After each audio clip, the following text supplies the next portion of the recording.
entertaining, informative, and educational. Inspiring content that makes a difference. This is the Maximus Troy Publications Broadcasting Network. Join the Academy.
Selection, cats and dogs living together, massive hysteria.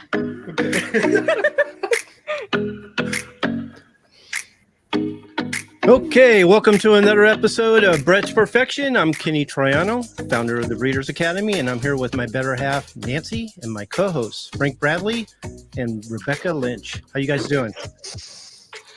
Good to be here. She's our special guest today. Yeah, gonna have some fun today. What's going on, guys? Anything? It's cold. I had to turn my heater on just now. Yeah, it's getting pretty cold here. It probably look like I'm smoking with my breath. Oh, it's cooling down. I'm glad to say that. We were talking about the other day. I think the heat's gone.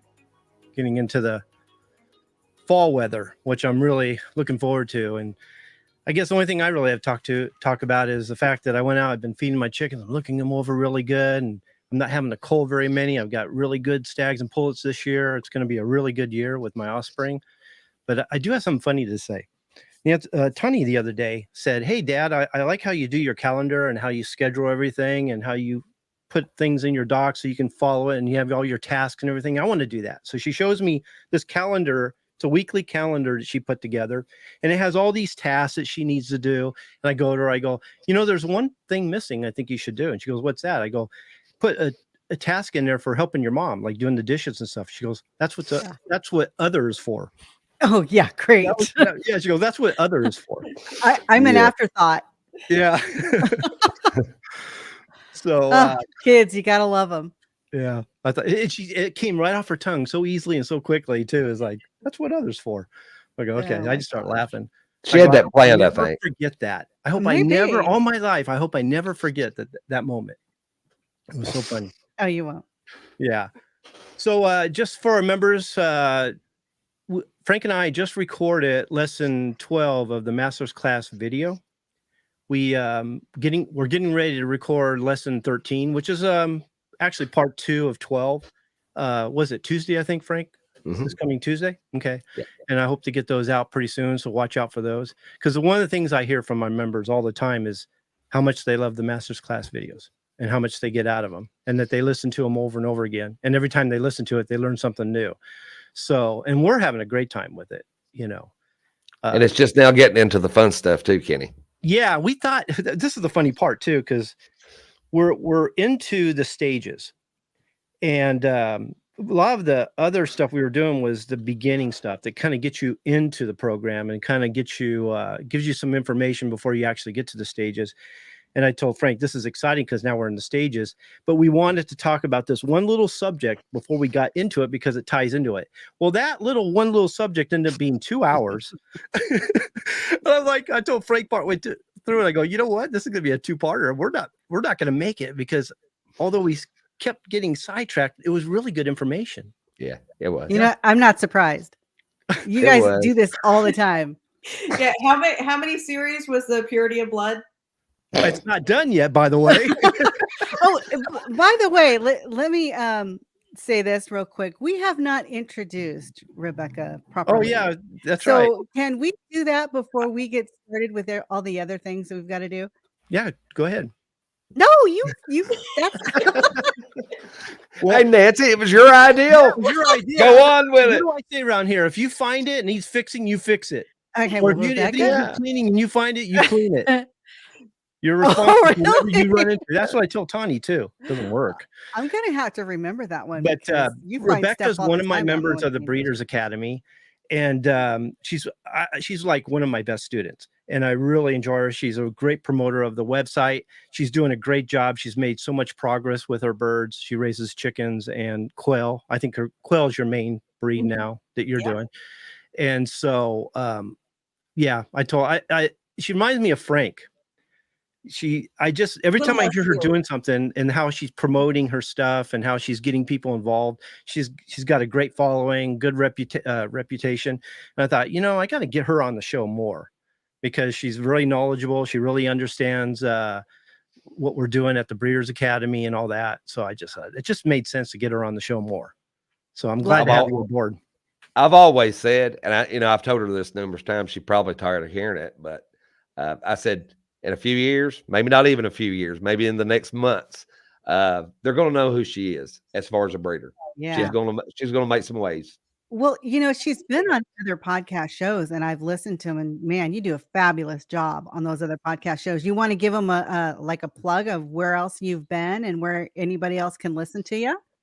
Yeah, I've been on Katernik's Corner, talking about Katernik's quail, and on Poultry Keepers 360 talking about quail. Quail are kind of my thing right now, so been doing some shows on those. And I'll tell you, I've loved working with quail because quail start, from egg to laying is only about 12 weeks. Yeah. Wow. Yeah, that's quick. Egg, it takes 18 days for an egg to hatch and about 8 weeks before they start laying. So I can get through multiple generations really quickly.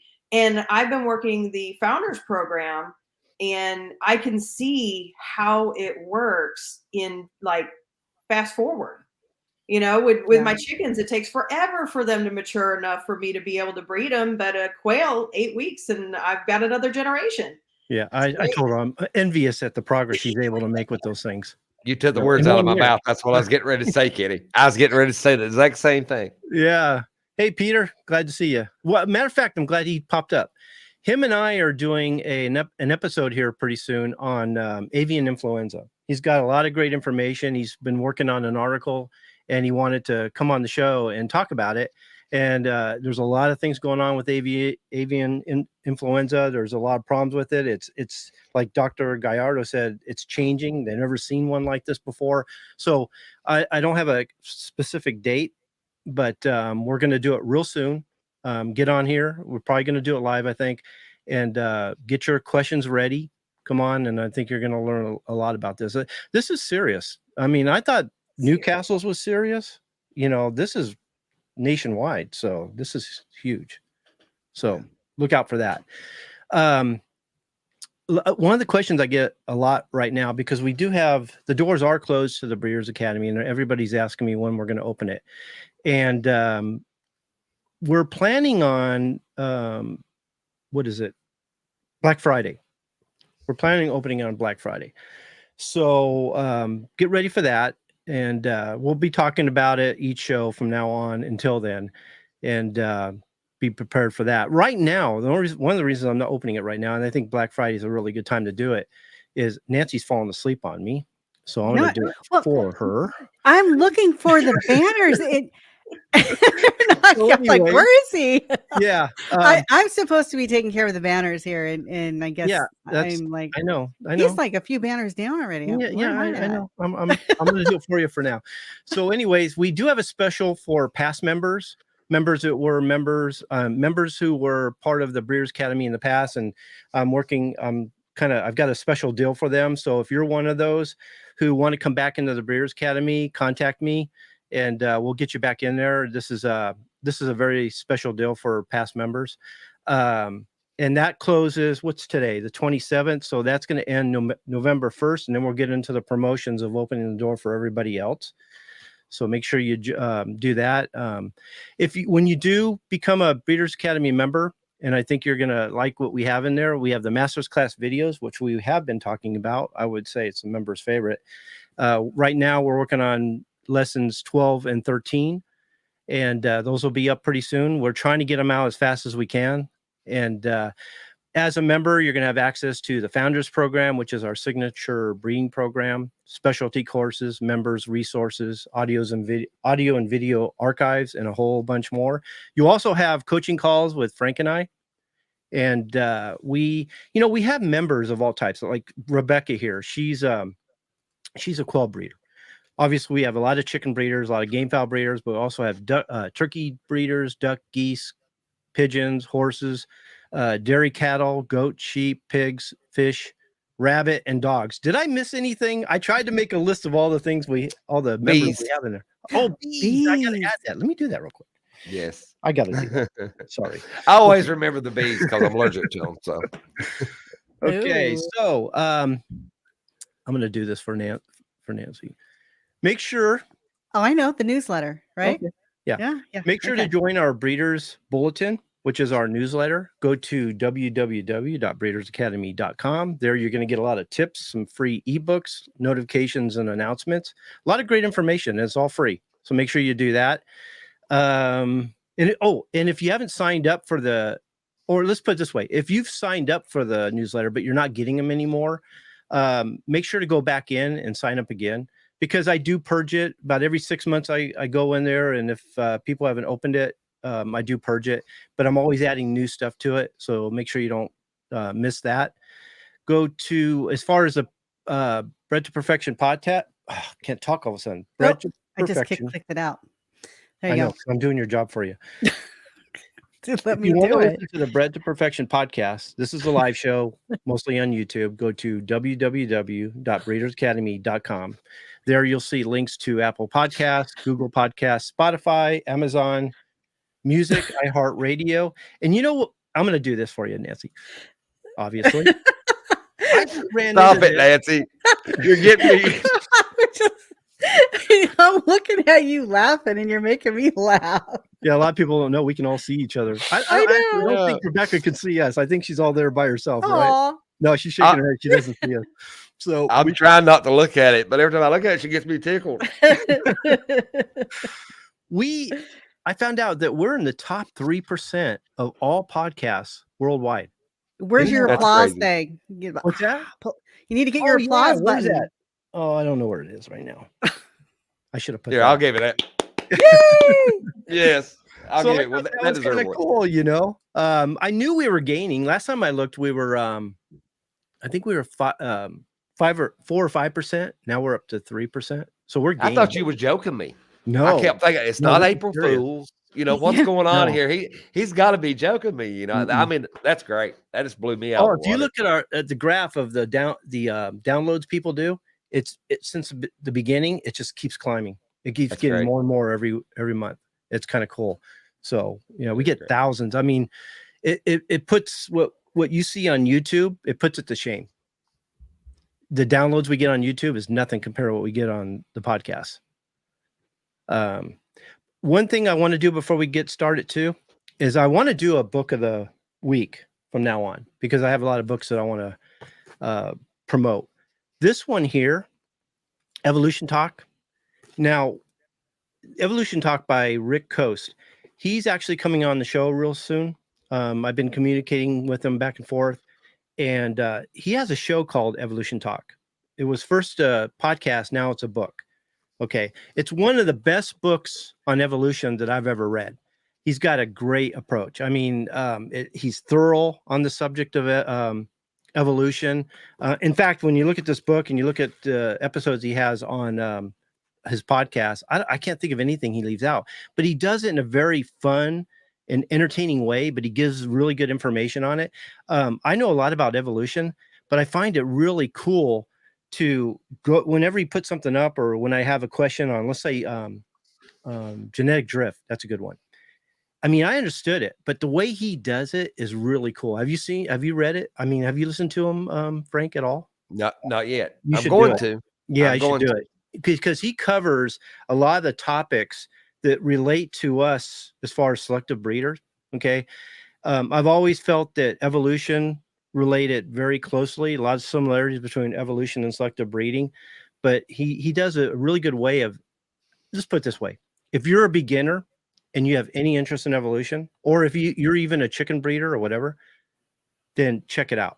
Now, one of the things I do as far as the Breeders Academy is not only do we talk about selective breeding, breeding programs, breeding methods, what have you, but in Rebecca will tell you, is I link everything very closely to evolution. I show the similarities. I show how to use evolution in your breeding program, because I believe if you understand the mechanisms of evolution, you're going to better understand selective breeding and how to better use the methods that we use every day.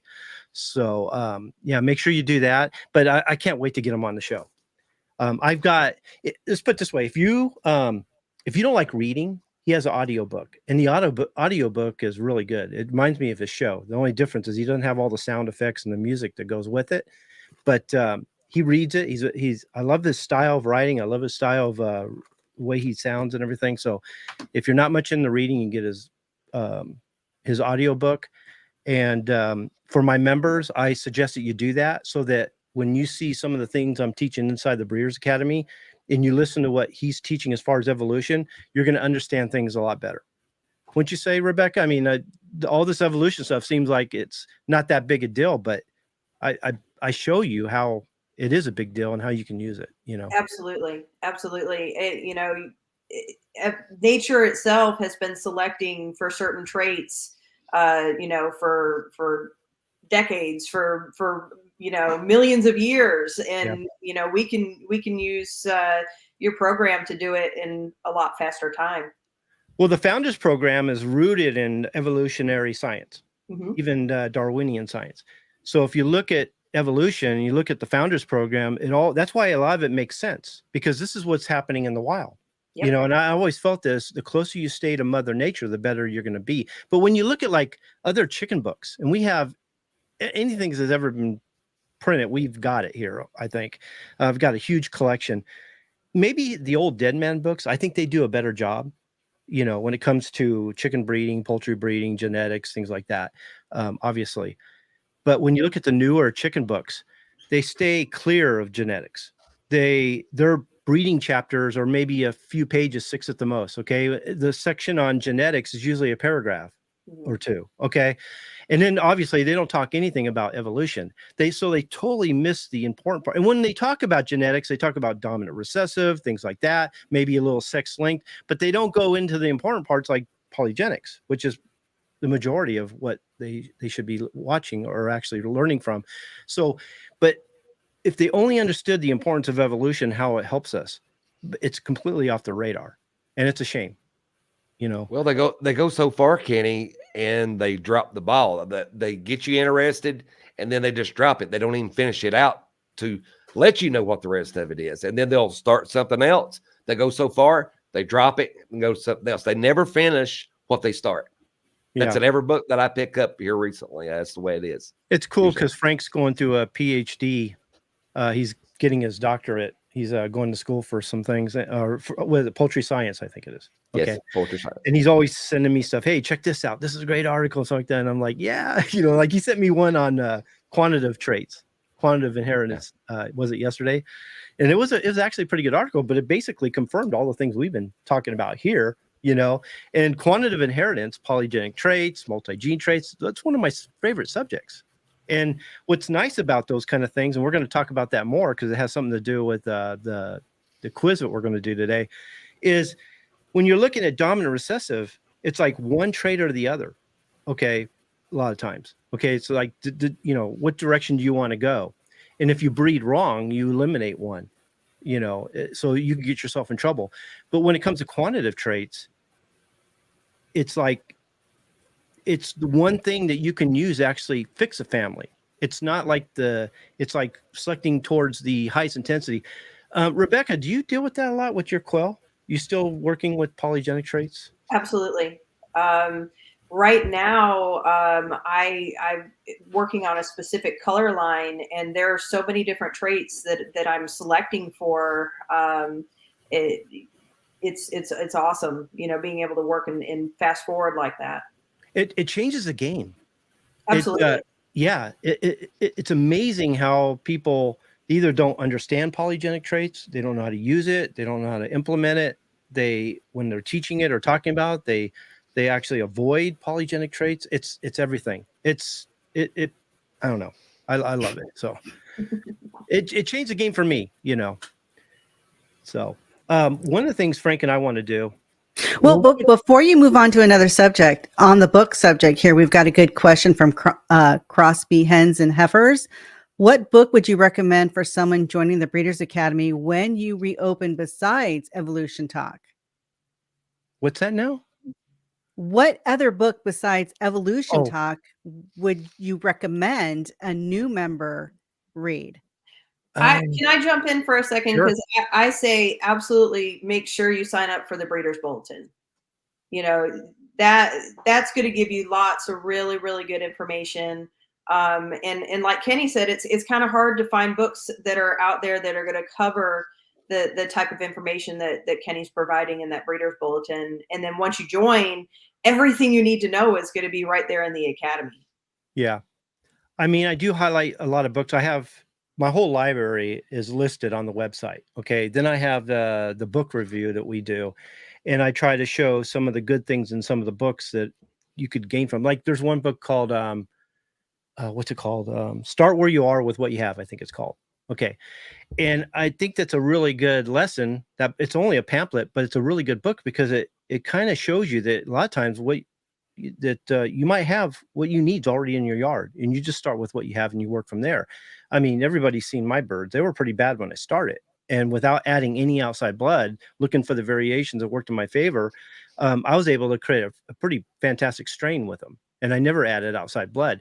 So I'm a big fan of that idea. And he does a really good job of illustrating that in his book. The only thing I don't like about his book, and there's always something I like about these books, but there's always something I don't like about it. I don't care for his breeding program. I don't know if you guys checked it out. I just don't care for the way he teaches how you should move forward. But I like his reasoning on why you should start with what you have and how a lot of the things are in the genome that you wouldn't even expect just by breeding them. You know, they just kind of pop up, and it's up to you whether you want to take advantage of it. A lot of the books I would recommend, they're very expensive. Like I have one on, I got two on epigenetics. I've got some on genetics, but a lot of the evolutionary biology books I would recommend those kind of things. Now, some of the ones I would stay away from, and I do a good job of explaining them and simplifying them inside the Breeders' Academy, is like Genetics of the Fowl by F.B. Hunt, Poultry. What's the other one? Poultry Breeding and Genetics. I mean, for me, it was good because I could really pull out what I need from it and then simplify it. But for the average person, every time I've ever suggested that book and they were able to get their hands on, which that's an expensive book too, they couldn't make sense of it. Okay.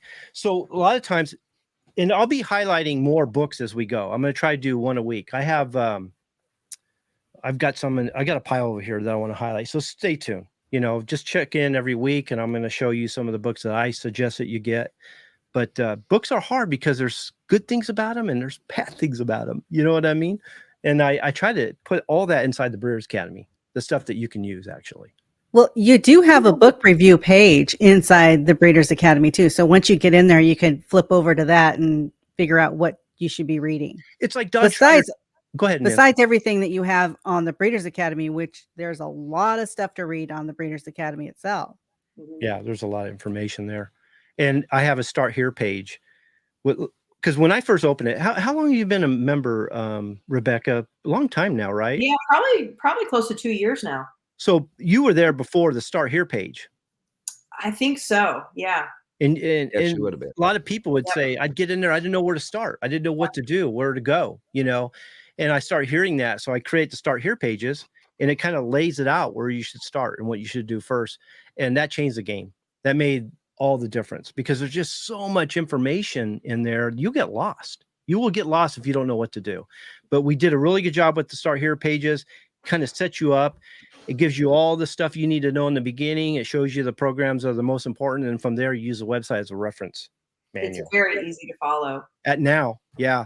And I'm always looking for ways to, make it easier to navigate, that kind of thing. So the website's getting better all the time, Well, why need 50 books when you can go in one spot and have everything you need to read on genetics, breeding, any question you want answered pretty much in there. But Kenny got me into this book buying deal.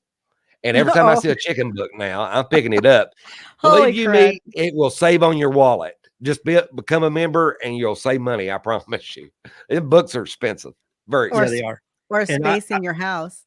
oh yeah, Yes. like bookshelf, bookshelf, bookshelf, bookshelf, and all the ones outside this room. Okay, but Nancy has her bookshelf in the kitchen. That thing's full of books too. Yeah. But I do have a list. Not only do I list all the books that I think are valuable, but I describe the books in there too. Okay. Then I have the book reviews and I go into each book and I just did one on this one. That'll be in there pretty soon. That's good. Frank, do you want to do the breeder appreciation real quick? Hold on. Hold on, Frank. We've got one more question on that before we move on because it has to do with books. And I know I don't want to do the whole show on books, but this will be the last question on that. It's what's your opinion on Sigrid van Dort? Yeah. Genetic books? Yeah, I have them. Now, there's some good things in there. But I think a lot of people can get in trouble with what's in there because I'm a firm believer that not only do you want to learn genetics, but you learn the genetics that relate to you and your fowl, and which ones are practical, which ones can you use. And it's nice to know about how certain colors come about. It's like those kind of things I don't want to get too deep into that, but how do I use it? That's my thing is, okay, it's nice and it's the kind of genetics. It's nice to know, but how do I use it? How do I select and improve my birds? So it's nice to know that those things are in there, but I want to be able to look at the phenotype of the bird and look at the bird, what the genes that he's showing me, and then decipher, are they dominant, recessive? Are they sex linked? Are they co-dominant? Are they incomplete dominant? Are they polygenic? And then from there, once I understand that, then I can match the birds properly. I can match this bird to this bird properly and get the results I'm looking for. But just to say, like, there's a website out there too. I can't remember the name of it. And you're able to take the birds apart and figure out what genes are in them, but nobody can tell me how to use it in a way that you can improve your birds. But it's one of those things where it's nice to know those things exist, but what do you do with it? Okay. And if you can't look at the bird, look at the phenotype of the bird and say, okay, this part here is a dominant, this part here is a recessive, this here is polygenic. Okay, now who am I going to match it to? And if I match it up to this bird, what are the results going to be? And that's the whole thing about genetics is if you understand the results you're going to get, if you understand the genetics, you're going to understand the results you're going to get. And it helps you match your birds properly. Am I making sense or am I rambling? No, you're absolutely right. When I started out and I was trying to join these groups and learn everything I could about genetics, to me, it was so confusing. It was alphabet soup. There was E this and plus that, whatever. And honestly, it made me, anxious and depressed because I was like, I'm never going to learn this. I just don't understand. And then when I found your podcast and started listening to you and you started, talking about, like you said, the recessive and dominant and, different genes and how they work and really, breeding towards phenotype, it helped me move forward a lot faster. Yeah. Knowing the genetics of the traits that they're expressing, that's the important part. Okay. Yes, the phenotype is the most important. Yes, the genotype is important too, but you don't know what the genotype is until you breed them and look at the offspring. And then the offspring basically tell you what's going on with the parents. Okay. They tell you everything you want to know. So once you understand how that works, then you make so much more progress.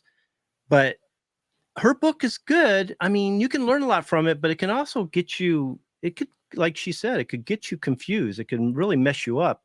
And I wouldn't just dive into that, just try to learn all that. I would look at the birds that I'm raising. What are the traits that they're expressing? Maybe look those up, but still the way she describes it, it's not, have you seen it, Frank? It's not as practical as it should be to me. I have a couple of her books and I do like it as a reference and I do, but it is fairly confusing for a newbie.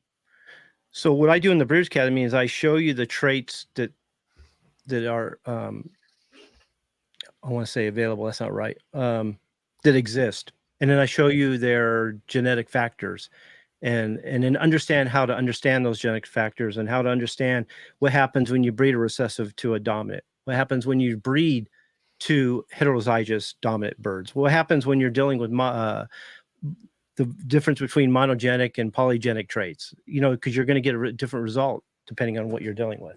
So I'm basically trying to get people away from that kind of thinking, and I'm trying to also get them away from speculative breeding, experimental breeding, because they don't understand that just to put two birds together to see what you get, it's not usually going to be anything that they expected. And what they're going to end up doing is adding recessives that they didn't want, maybe even some lethals. They're going to probably eliminate some of the homozygous dominant. And then because we're dealing with polygenic traits, they're going to weaken them, or they're going to be less intensified, or they're going to disappear altogether.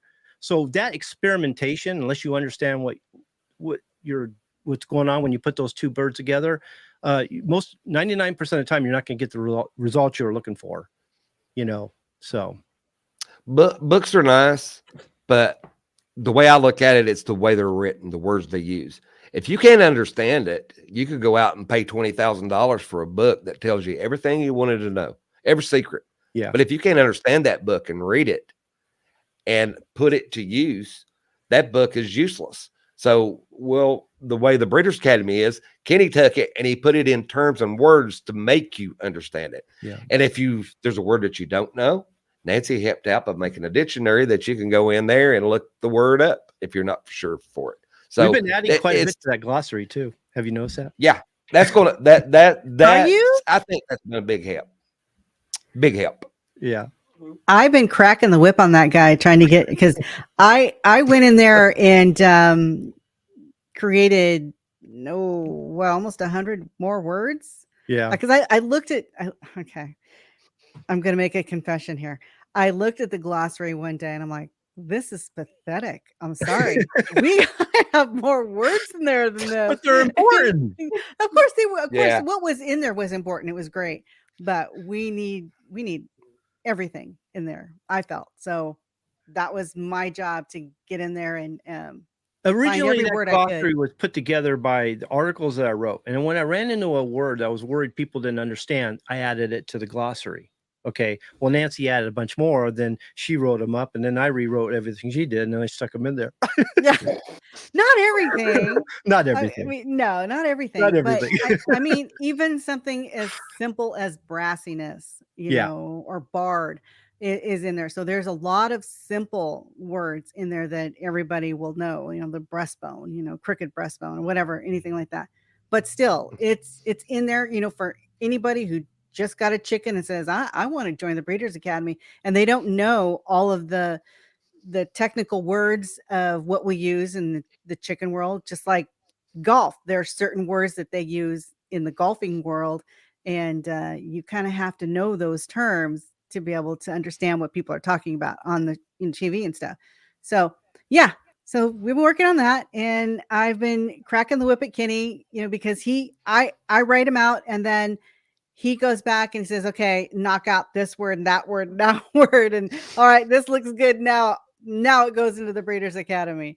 And if I could find an illustration that helps, further its understanding, then I put that in too, which really helps. If a member will go, nice. I don't get this, what this word is, or you say this, what does that mean? Then I know right away that has to go on the list, So the members actually help me shape, and Rebecca's been really good about this too. She's given me some advice and some suggestions, and she's helped me with some grammar here and there. And it's like those kind of things are valuable to me. So when a member gets a hold of me and says, hey, I noticed this, or what about this, or doesn't it quite explain this, or can you go further with that? Then I go in there and I try to fix those kind of things. They help build it. They help build exactly. it. Yeah, they do. Yeah. Members have had they're very instrumental in the shape of that site. Absolutely. Yeah. So, Sure. All right, now you can move on. I'm sorry. Okay. You can move on now. So Frank and I, let me pull this up. Okay. Frank and I decided a while back, but we have some difficulties trying to find birds to do it with. And we are looking But we have an idea as far as appreciating certain breeders and the job that they're doing and the progress that they're making. Okay. I don't care if they're members or not, and I'm not associated with a lot of the group, the chicken and gamefowl groups out there. I just don't have time. Oh, did I just do that? You did, because it wasn't me. Yeah, I hit the pad. And so I don't see a lot of them anymore, but Frank does. So I told Frank, if you see some, just send them to me. Let's appreciate these guys. Let's highlight what they're doing. So he sent me this one, Jesus Hernandez. And these were good. And the one that Frank sent me was the one on the left. And so we went into, I said, well, what else does he have? Because the other birds that he posts will give me a good indication what kind of a selector he is, what kind of breeder he is. Does he understand the conformation? So Frank sent me these, and I was like, okay, he gets it. He understands it. It's kind of cool.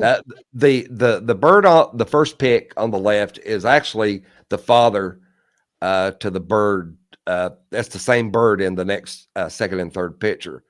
He'd sent me that to show me what the offspring had looked like. And his birds actually all share this. I went on his site and looked at his birds, and you can tell he has an eye.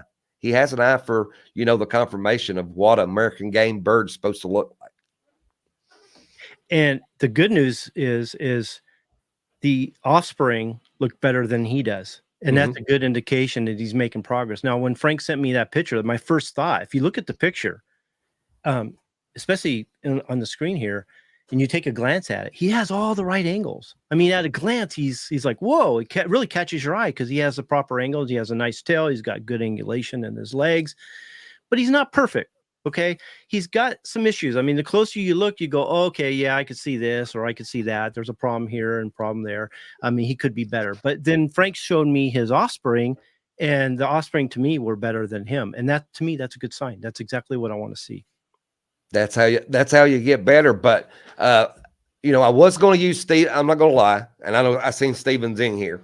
I was going to use one of his birds, and I said, "Nah, I might be a little partial to that, it being Steven." So, and I turned the page like 2 other times, and boom, there was this bird right here, and I said, "Okay, I'll get a hold of Kenny. I send this one to Kenny, and hopefully we can use this one." And he sent me the other pictures. But, it's good to see birds like this. I mean, we see so many defective, just really bad birds on social media. And when you see a bird of this caliber, I mean, it's nice to see. Yeah, because they don't realize, I mean, there's so many different traits that they select for, but they don't realize that, next to health and vigor, conformation's number one. That's right. Before color and everything. And I just go on Facebook all the time, and the conformation is just awful on these birds. I mean, they're mixing everything into them. They're losing the breed, if you ask me. So when I see birds like this, I get kind of excited because it gives me hope that we got people out there that are on the right track to kind of get it. You know what I mean? Yeah. And with Jesus, I kind of went over, I wanted, if you go in and you look at somebody's profile that posts a lot of pictures of birds, you get an idea of what kind of breeder that person is. Yeah, if you get them in your hand, you might find other things with them. But as far as the pictures, I went through and I looked at the pictures, and just about every picture that he had posted you could tell that he had a really good eye for conformation and the way the bird's supposed to look. And that's something that's not just, I think a lot of people is gifted with that right off the bat, but a lot of it, like with me, I had to learn that. But just gift or no gift, it's still impressive when you see somebody that has an eye for that, and all the birds that they have in their possession is actually showing it. So, that was really nice to see that. And I want you to know, this isn't just with chickens. This isn't just with gamefowl. This is all animals. Next to health and vigor, conformation and type is what you're looking for. Rebecca, is this the same thing with, I would assume it's the same thing with quail. I mean, I don't know if you guys see huge variation between different breeders, but I would assume there is some. There's not a huge variation, and honestly, Coturnix quail, keeping them is still fairly new. They're still fairly new to people's farms and stuff. And people are just now starting to look at, there's actually, some conformation guidelines that we can go by. We just actually had our first virtual quail show online here in the U.S. They've been doing stuff like that in other countries for a while, but that really brought to light like, oh, there is confirmation that you can look at and breed towards. So yep. And you're raising a very rare color too, a very rare variety, aren't you? Yes, I raise lots of different colors, but I'm specifically working on a line of black quail. I'm one of 2 breeders in the entire country that is working on this line. So yeah, it's been a fun journey. Yeah. One of the things we're doing from now on, I hope anyways, because this has been fun so far, is the breeders trivia. And so what I've been doing is putting together different things like what did we do last time? Do you remember? God, That was the confirmation video. Yeah, type in confirmation. Yeah. So let me pull this up and we'll see what the audience thinks. It's a little different today, but pretty much the same thing. Yeah. So today's trivia is defect or polygenic. And I'm really interested to see what people think. So I want you guys to get in your answers. Let me know what you think, and we'll talk about it. So what we're dealing with here, well, no, I don't want to do that. So we have 3 different birds, 3 different phenotypes.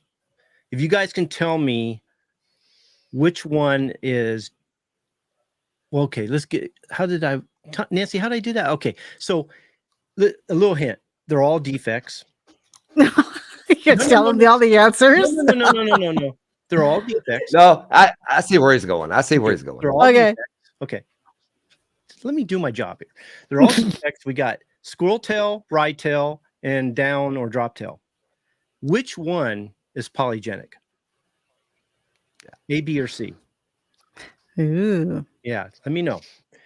And get them in, guys. I've got 3 different illustrations here, and I'm really interested to see what people think.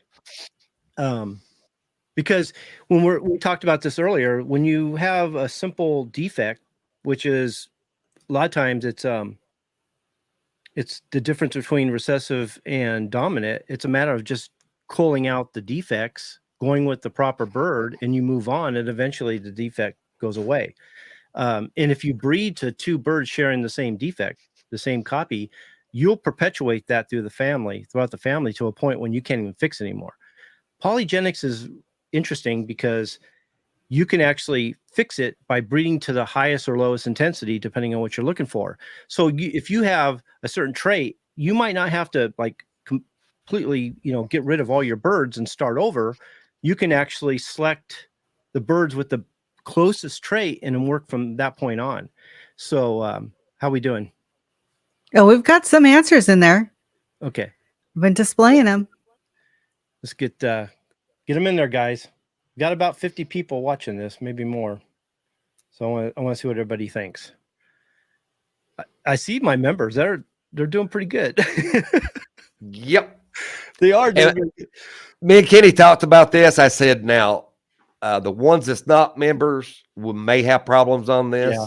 But the members is not going to have a problem with it whatsoever. Yeah. And that's what I'm saying. So, okay, get them in. Okay, so let me highlight a few of these. Wow, we're getting a lot of comments. B is a good chicken soup. Oh my God. Absolutely. Okay, Jason's saying A is polygenic. Okay, he's right. Okay. Cross B hens, A and C, and he's right. Those are both polygenic. I'm looking for one that's not. Okay, this Facebook user, I don't know who it is. It doesn't say his name, but he says squirrel tail. And he's right. Okay. Show me. Okay, well, no. Okay, yeah. Okay. God, everybody's doing really good. Cool. Yay. Yeah, I'll see. I'm looking for a specific answer here. And some smart cookies All in members. here. I think every one of these guys have members.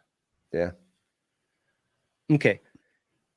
So this was going to be the easiest one, I know. Rye tail, it's a really serious defect.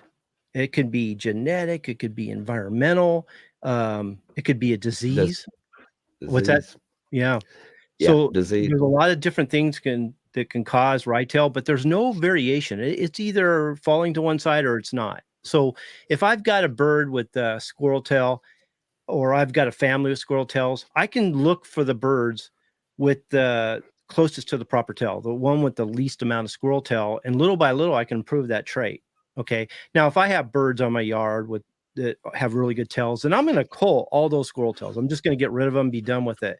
But if I have a family that they all have squirrel tail, then I'm going to breed to the ones that are the best. And then little by little, we're going to get there. Same thing with down tail. It's the same thing. Now, Frank, a lot of people make the mistake of breeding a squirrel tail to a down tail. What happens there?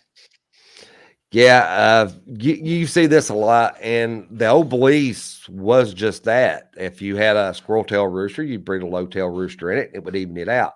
But in reality, you get squirrel tailed and down tailed. You're just making more of them, you know. So, like Kenny said, you want to go, if you've got a all of them squirrel tail bird, you want to go with the one that has the least or the farthest back to being where you want it to be. And year after year, you just keep breeding that way, picking the better ones out of them. And sooner or later you get there. Selection makes a big difference within how fast you get there. Huge. Yeah, because when you got traits with this big of extreme, what's happening is those traits act like their own trait. So when you breed a squirrel tail to a down tail, you don't get something in the middle. You get both. Okay. And that's just how it works out.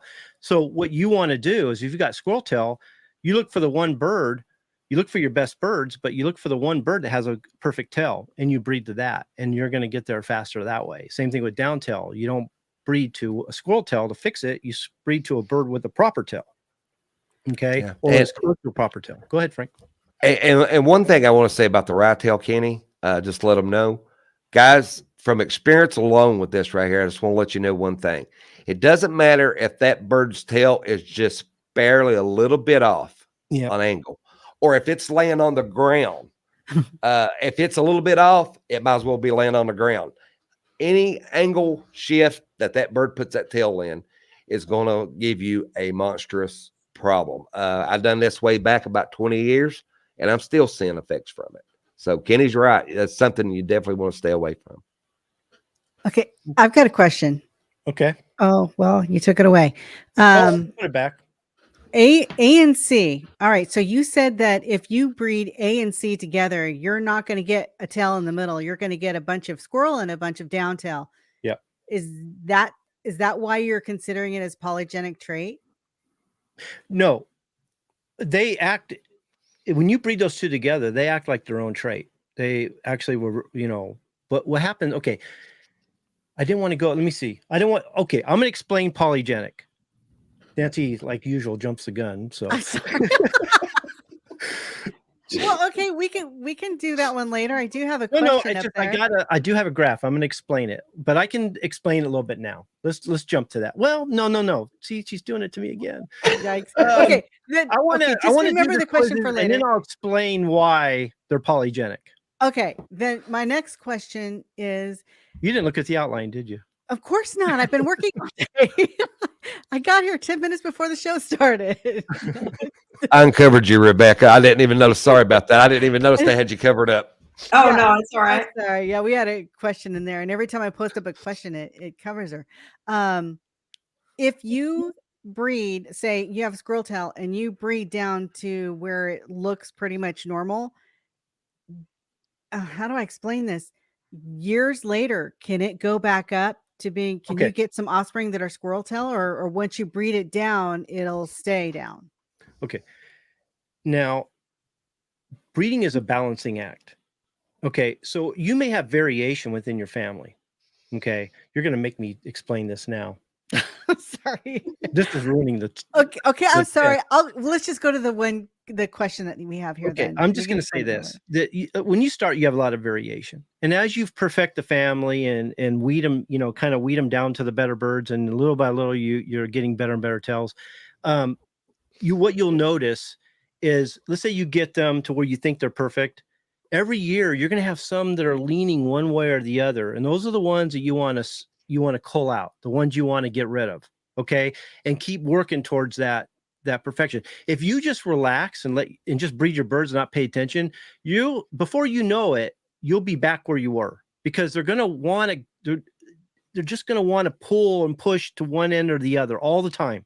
And it's your job is to select a handful of the standouts that's going to hold them where you want them to be. And you want to, you're always perfecting them, always trying to make them better. They'll never be perfect all the time. They'll never stay there. They're always going to have the tendency to go one way or the other. Okay. Yeah. That's just how polygenics works. And the ones that is still there, those traits are still in that bird. You're just hiding them. You're pushing them to the side to where they're not being expressed. You put a bird in there that its tail is too far down or too far up, you're just bringing it back out again. It's the only thing you're doing. So you have to start back over again, aligning that tail to get it back to where that you want to get it. But Kenny said it. It's a juggling act. You have to stay on it. Beeman's saying something really important here. You can get different degrees of rye tail. So why doesn't it make it polygenic? And why isn't it measurable? Okay. Now, it's the reason that you're getting the rye tail. What's happening a lot of times is there's a weakening of the nervous system, the muscular system, things like that. It's not exactly a defect like you would think it would be. It's more like it's a deficiency. It could be a defect. It can be genetic. I'm not going to say it's not. But if you look at them, it's not that they have variations of rye tail. It's the fact that it falls to one side at all. Okay. Yes, some are going to be more than others, and just means that maybe they're affected more by the disease than the others. Maybe and it could be in their environment too. Maybe they were in a pen where the roost was too low and the birds were purposely putting their tail aside because it was bothering them. And then it just never comes back up. But we don't know that. It could be genetic. It could be disease. Either way, I would call that injury. And I've seen this so many times where people said, oh, it didn't matter, that, that'll fix itself, or it'll get better as they get older, or, they don't all come that way, or I don't see it in the offspring. And it almost 99% of the time that I go to their farm and check it out later, they all have rye tail, every one of them. It's considered a serious defect. It's something you want to cull. Okay. I'm living proof. I've been there. I've been there. I made that mistake. You want to ruin your family? Breed to a bird has rye tail. Amen. Absolutely. Treat it as a serious defect, a serious genetic defect. But there's so many things that can cause it. And here's a good example too. And it's not I wouldn't say it's like that if they do it right, that you can breed to it. I wouldn't do that. But if you hold the bird, put the bird close to you, hold the bird in your hand with his face or head towards you. Okay. Take the bird and like tilt it from one side to the next and watch if he can control his tail. If he can't control that tail, then you got a serious problem. And then tilt him back and the tail should flop up, tilt him forward and he should flop down. Okay. He's got to have control of that tail, but he's holding that tail to the side for a reason. And a lot of times you'll see a bird where the tail will just kind of fall, and then all of a sudden you look and he's back up, and then it'll fall. There's a problem going on there. So I would cull any bird that shows rye tail whatsoever. Robbie just said it. The question Nancy put up there, Robbie, that's it in a nutshell right there, buddy. Yeah. That's it. And the problem with defects like that is because sometimes the mate can actually cover up for it. Okay. But it combines in the offspring as you go. So what's happening is, let's say you got a rye tail bird, you breed to a perfect bird. Okay. And you look at the offspring, they all look good. Okay. And you get this false indication that everything's fine. And then you breed those offspring together. And then the next offspring after that, they're all rye tail, or a good proportion of them are rye tail. A lot of times when it comes to defects like that, especially rye tail, you don't really know where you're standing until third or fourth generation. That's just how it works. If you look at the Bendel's peas, he bred a dominant to a recessive, and all the offspring from that test came out dominant. Then he bred those together. Then he started seeing what we call the 3-to-1 ratio, where a quarter of them had the recessive trait, the other ones carried the dominant trait, and then two out of those were heterozygous dominant, with one being homozygous dominant. So that 3-to-1 ratio is what screws everybody up, but you don't find that out until the third or fourth generation. So, and it's a hideous defect. That's one of the worst looking defects you can have in a family of chickens. I hate and squirrel tail, well. but it's Yeah. fixable. It's actually Yeah. fixable. Okay. So next one. Okay. Again, they're all defects, but which ones, one or ones, is polygenic? Do you know, Rebecca? Yeah, this one I know that I would definitely call the duck toe. But yeah, the curled toe is always a cull for me as well. But I don't know. I'll have to see on the Now, you want to explain A for them, Kenny? What A is? Splayed toes. Yes. Yeah, there should be an even spread. They shouldn't be spread like that. And you'll see that from time to time. Okay. You know, some of these are like squirrel tail where, oh, no. Some of these, okay, here's a good test. Get your test, and I want to know which one's polygenic. But there's one of them that's similar to crooked breastbone, where you where you see this defect, and it's the environment that causes it, but it's the genetics that allows it to happen. Tell me which one that is. Or it's Okay. or it's the incubator. Yeah, like I said, the environment. So Yeah. the incubator could cause it to happen, but it's the genetics that allows it to happen, and I would cull it. So if you guys can throw that in there too. I always think about, I've heard Frank say this a number of times. If you hatch out a batch of chicks and you get some with, let's say, curl toe, but not all, then you go, okay, well, if the incubator was involved, there were only some that happened to, not all. So, you might as well cull those ones that it happened to, even if it is the incubator's fault. They were allowed to, there was something in them that, that was able to affect them, but not the others. And that's true when they're like nest sibs, when their mother and father were the same.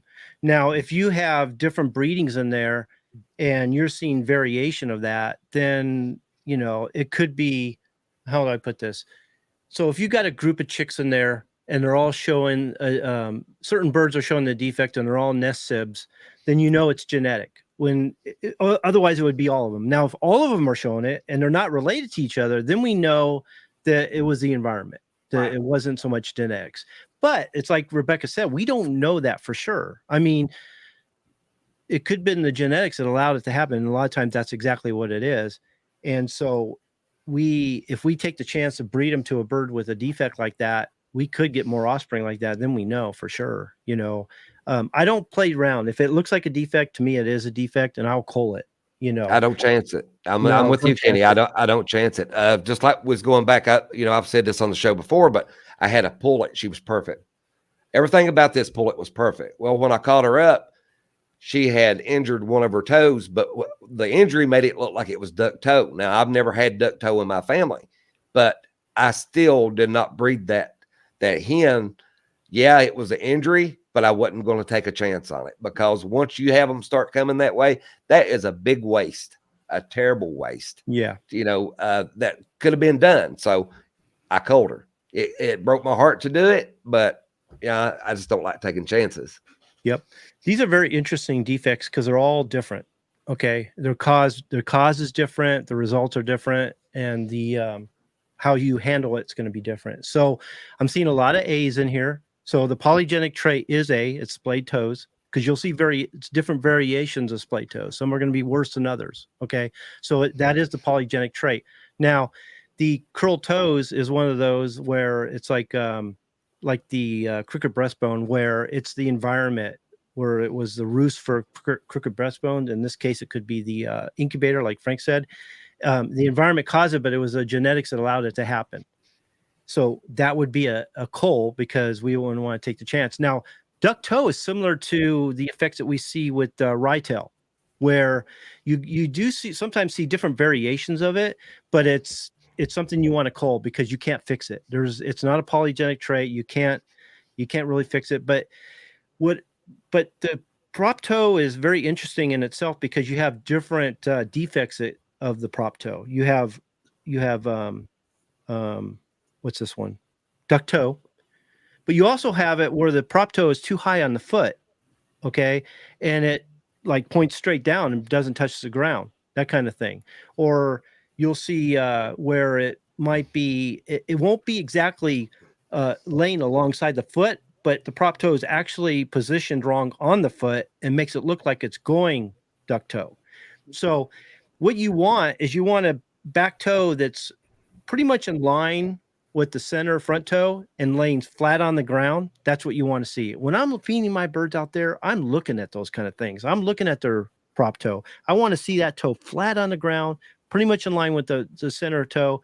If I see any variations of a prop toe, I get rid of it. I don't waste any time. So I would treat duck toe the way I would treat rye tail. I would treat the curl toes as I would a crooked breastbone. And then, but the display toes is something I would cull, but it is polygenic. You can work it back. Yeah. And on the cockerels, a lot of time that prop toe will align with the spur too. Now, if the spur's in the right position on the leg, that is.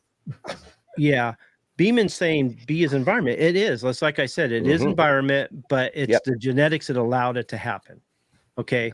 It was like Rebecca was saying that you might hatch a number of chicks out of a incubator, and if they're all showing it, then we can maybe assume that it's just the environment. And I still wouldn't take the chance, but I guess you could. But you're still going to have to really check the offspring and watch for it.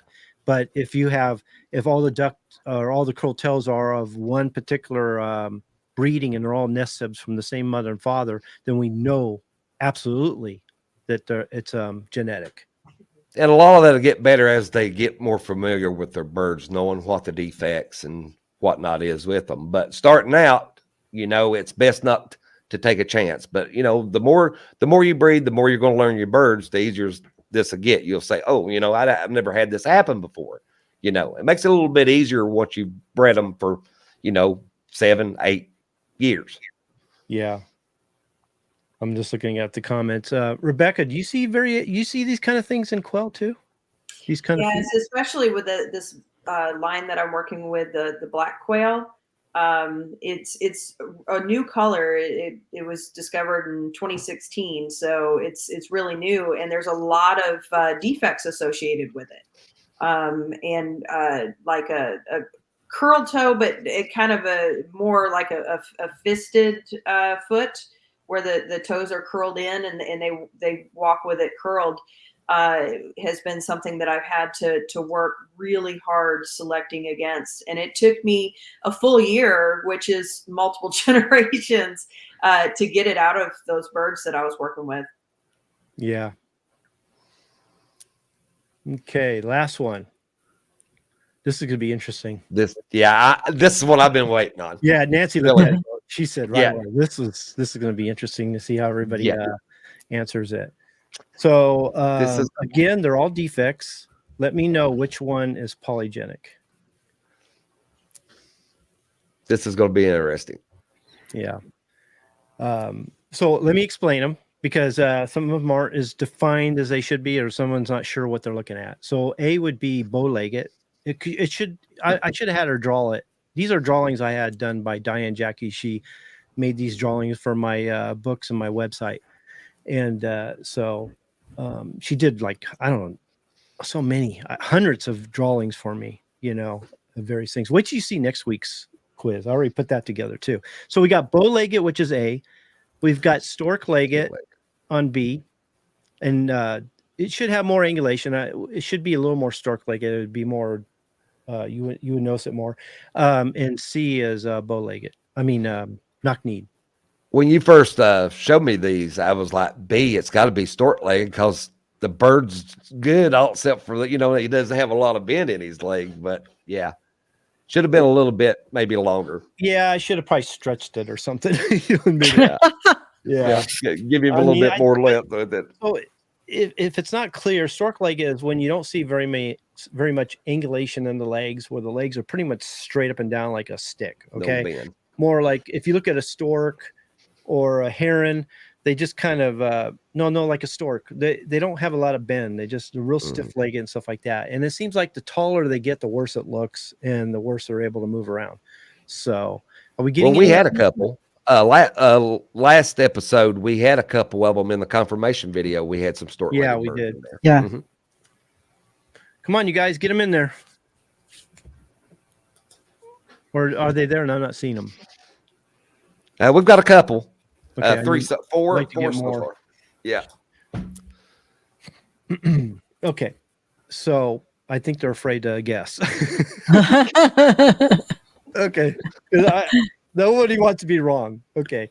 So they're all defects, but the polygenic trait is the stork legged because you do see variations. Some have the higher the station, sometimes the worse it gets, but the fact that you see different well, here they come. Now I gave you the answer, guys. Okay. So you'll see different variations, and it can be improved over time by breeding to the right birds. Okay. A and C are serious defects, especially C. Okay. Because C can be genetic and also could be neurological. There's all kinds of things that it could be disease could cause that one too, so you want a good station. There's a lot of different things that can cause it. A lot of different things, even right down to nutrition. So a lot. We're not talking, Jason's saying he's talking about rye necks. We're not talking about necks right now. And these are just drawings, okay? Maybe I should take those for rye neck quiz, but they weren't meant to be like that. Okay. But, you do see the C bird more than just on social media. You can see that quite often. Really? Yes. Wow. I see stork legged, especially in videos. Yeah, you see stork legged, but now I see a lot of the not knees, the knees touching. I don't see a lot of the A, but see quite a few of the C.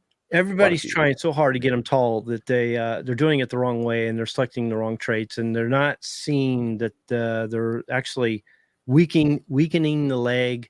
They're stretching it. They're getting a more and more stork legged. The means to the end, the trying to get it to the taller station, they're actually ruining them because takes the strength of the bird. I mean, just totally messes the balance. You can even tell when a stork-legged bird walks, they walk like a stork. The way where they don't have the bend. It's like seeing a vehicle with really good shock absorbers on it, drive down a bumpy road to see a vehicle that didn't have any shocks on it whatsoever going down the road. Big difference in the way that the two walk or bend or turn. Okay, here's I got a question for you real quick. Okay. With the stork-legged. I was just thinking about that with the bend. Do they have problems getting off the roost? If they're stork-legged? They actually have problems maneuvering, walking, functioning completely. And clumsy. Yeah, they're clumsier. They're clumsier. Like Frank said it the other day. It's like a clumsy teenager who doesn't know how to move his body. He's too Lanky. big for his Yeah. You'll see that. But a lot of people don't know to look for that. They think that's just a phase, or they think it's normal that they'll grow into it. They grow into it. The fact that they're high station is what they're looking for, and they excuse everything else. Form and structure is so big, and getting them there the right way is so important. So polygenic, is like we talked about the difference between polygenic and or the fact that they're, how do I want to say this, between recessive and polygenic. Recessive and dominant is a monogenic trait, which is one or the other. One can cancel the other, or one can be hidden. Polygenic is a multi-gene trait. Okay.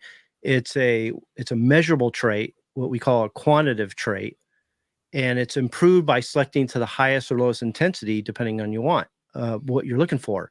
And it takes many years to get there. You'll never get there by one infusion, one crossbreeding, by adding new blood, nothing like that. It's improved subtly over time by breeding to the best birds and little by little getting there. If you got there quick, chances are it was hybrid vigor and it's not inheritable and it's not going to stay. It's going to be very temporary.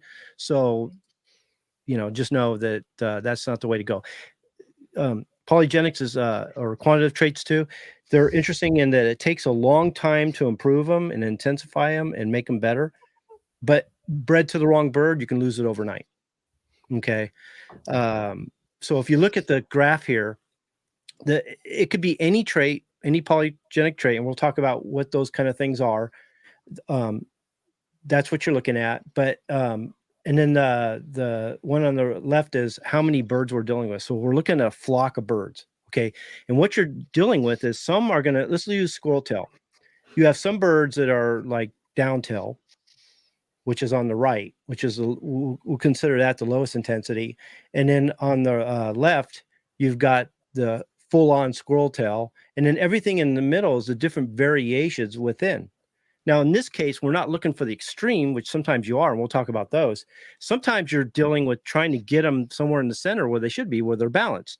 In this case, when we're dealing with squirrel tail, this is exactly what we're looking at. When we're looking at a graph like this, we're trying to get them to the average. We're trying to get them where they should be. So we're trying to get rid of the two extremes. Now, some things like performance ability, reproduction ability, temperament, things like that, we want one extreme or the other. We actually want to improve that. We want to make it better. So we're trying to breed to the highest intensity. And again, that takes time. And if you measure all the birds on your farm, you're going to see some with very low intensity. And then you're going to see some that are really where you want them to be, the highest intensity, the best reproduction, the best ability, the best performance ability. It's exactly where you want them to be. And then if you look at the measurement, you'll see that bell-shaped curve. You'll see a variation in the middle, the center being the average. So again, you're always looking for the birds that have the trait you're looking for, and you're breeding to those. And little by little, you improve it that way. Kenny, yeah. So I have a question. So it seems like with the polygenic traits, that there's different things that you can select for besides like with the squirrel tail and the down tail. It's not just the tail; it's the length of the back that can affect the how the tail is carried as well. And the same with, you were talking about the station. High station tends to produce stork-legged birds, or vice versa. So you could look at, okay, along with looking at the least amount of stork leg, we could maybe look at a little shorter station. Would that be correct? Not so much with stork-legged. I don't know what trait, what it would be correlated to make it like that, other than it's just what it is. Squirrel tail, you're absolutely right. There's a correlation between the length of the back. Exactly. Okay. So if we look at a down tail or a drop tail, a lot of times they have really long backs. Okay. Mm-hmm. And if we look at a squirrel tail, a lot of times they have really short backs. So the way, not only do you, like she said, not only do you want to select for the proper tail angle, but a lot of times you can get there by selecting for the right length of back. So understanding what caused that tail, to be like it is important. It'll help your selection. Not all traits are like that. That's the only problem. There's not a whole lot of traits that have a heavy correlation with other traits, but squirrel tail definitely. And that's true, because I have never, ever, and you could ask yourself this question too, and I'll ask Kenny, I know what his answer is going to be. Have you ever seen a long back squirrel-tailed rooster? Nope. I haven't either. And all the years that I've had game fowl or chickens, I have never, ever. So, that's a proven point anyway. You see a squirrel-tailed rooster, look at his back. It's going to be a short back every time. Yeah. Every time. So if they have the proper back, they're going to have a proper tail, most likely. Some of the traits we look for that we know are polygenic would be crooked breastbone. And crooked breastbone is interesting because it's showing poor bone density throughout the bird. We talk about this all the time, so I don't want to get too heavy in that. But so the correlation is poor bone density causes the crooked breastbone. The roost can cause a crooked breastbone, but it's the genetics that allow it to happen. That's kind of the correlation that we're looking at there. Squirrel tail, obviously. Drop tail is a polygenic trait, poor conformation and type. See, a lot of people, they think that if they're lacking conformation, they're lacking type, they think by infusing new blood or crossing them, they're going to improve it. Like I said, you do not improve a polygenic trait or a quantitative trait by adding new blood. You actually make it worse. All you've done is recombinate the genes and scatter the gene pool. So you're actually adding genes that weren't there. You're losing some that were there before, that kind of thing. So that's not the answer. And then what results you are seeing when you do add new blood or crossing them is very temporary. A lot of times it's the result of hybrid vigor. So you want to improve the family subtly over time by selecting the best birds on your farm. Little by little, you'll get there. You will get there. Yeah, that reminds me, Kenny. I was watching a seminar back, I think it was last year, and the professor was supposed to have been, he was defining quantum traits, but he was saying complex traits. He kept saying complex this, complex, but he was describing the quantum. So a lot of times they'll even call them complex traits. Yeah. So that had me confused, very confused. Yeah, I'd have to talk to him what he meant by that. Is Yeah. color polygenic? No, I can't think of any color that would be polygenic, because we're dealing with dominant recessive, sex linked. We're dealing with genetic triggers. We're dealing with leakage. I mean, just depends on what's in there and how they're matched up with the other bird and what you're going to get.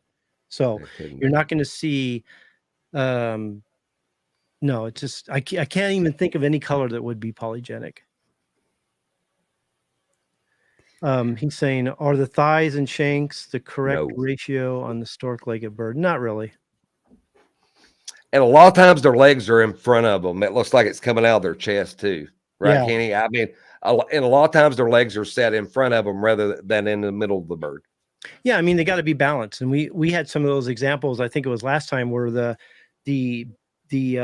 carriage was wrong, where the legs were either way too far forward or way too far back. I mean, that's what understanding what type means. I mean, we always talk about where you take a silhouette of the bird, stand back and look at the shape of the bird. And I mean, if you're in question on whether your birds have the right carriage, the right conformation, take a picture of it, take a pen and darken it out and then hold it out. If it looks like it's not balanced, or it looks too upright, too flat, it looks like the body's a little too far behind the legs or too far forward, you'll see that when you darken out the picture and look at the silhouette of the bird. Okay. On the website, on the Breeders' Academy, we have all kinds of examples of what that bird should look like. We even have silhouettes like we talk about here, so you can compare them. So you can take those illustrations, compare them to your bird to see if they're the right structure, the right conformation. Okay. I have a question that's been waiting for a while. I've been patiently waiting. When Rebecca was talking about the, like, say, squirrel tail could be in correlation with how short the back is. Are there any other things that could be, this is caused by that, or that's caused by this? I mean, that was that really could be injury. Yeah. Yeah. I mean, I thought that, wow, I loved what she said there, because I'm like, yeah, you're right. You've got, most often it's short back with the squirrel tail. There are some correlations between traits, not as many as you think though. And there's a lot of people want to correlate color with performance, color with temperament, color with this and that. They always want to attach color to some other trait, and color is a dominant recessive trait. And they're always trying to correlate a dominant recessive trait with a polygenic trait. They're not even on the same chromosome, let alone the same loci a lot of times. And the fact that one's polygenic and one's dominant or recessive, they're not correlated whatsoever. Okay. That's a misconception that everybody has. Not very many traits are correlated. Best rule of thumb is don't accept any of them and don't take a chance on nothing. That's the best way. If someone says, "Oh, this is their how do I want to say it? This determines this breed by the color," and I'm like, "Well, no, I don't want to say it like that." So production performance, ability performance, all those kind of things. A lot of people want to attach that to color, and that's far from the truth. It just doesn't work like that. Did I explain that okay? Frank? Yep. Okay. Sound good to me, buddy. Okay. That's Crickets. Where's our cricket? I know, I that's crickets what I would thing? say. Okay. Dropping the ball there, Kenny. So like I said, performance ability is polygenic, reproduction ability, temperament. Any trait where you see variation of different intensities within one family, those are usually polygenic. Yeah, Okay. but don't you see variations in color? Yeah, but that's not like red. You don't see variations of red exactly. What you see is leakage of another color a lot Okay. of times. Or you see, you see expression of another color coming through. It's the bleeding of another color, really, is what you're trying to say, Kenny. Yeah, genetic triggers Yeah. like white coming through. That's not polygenic. Okay. Okay.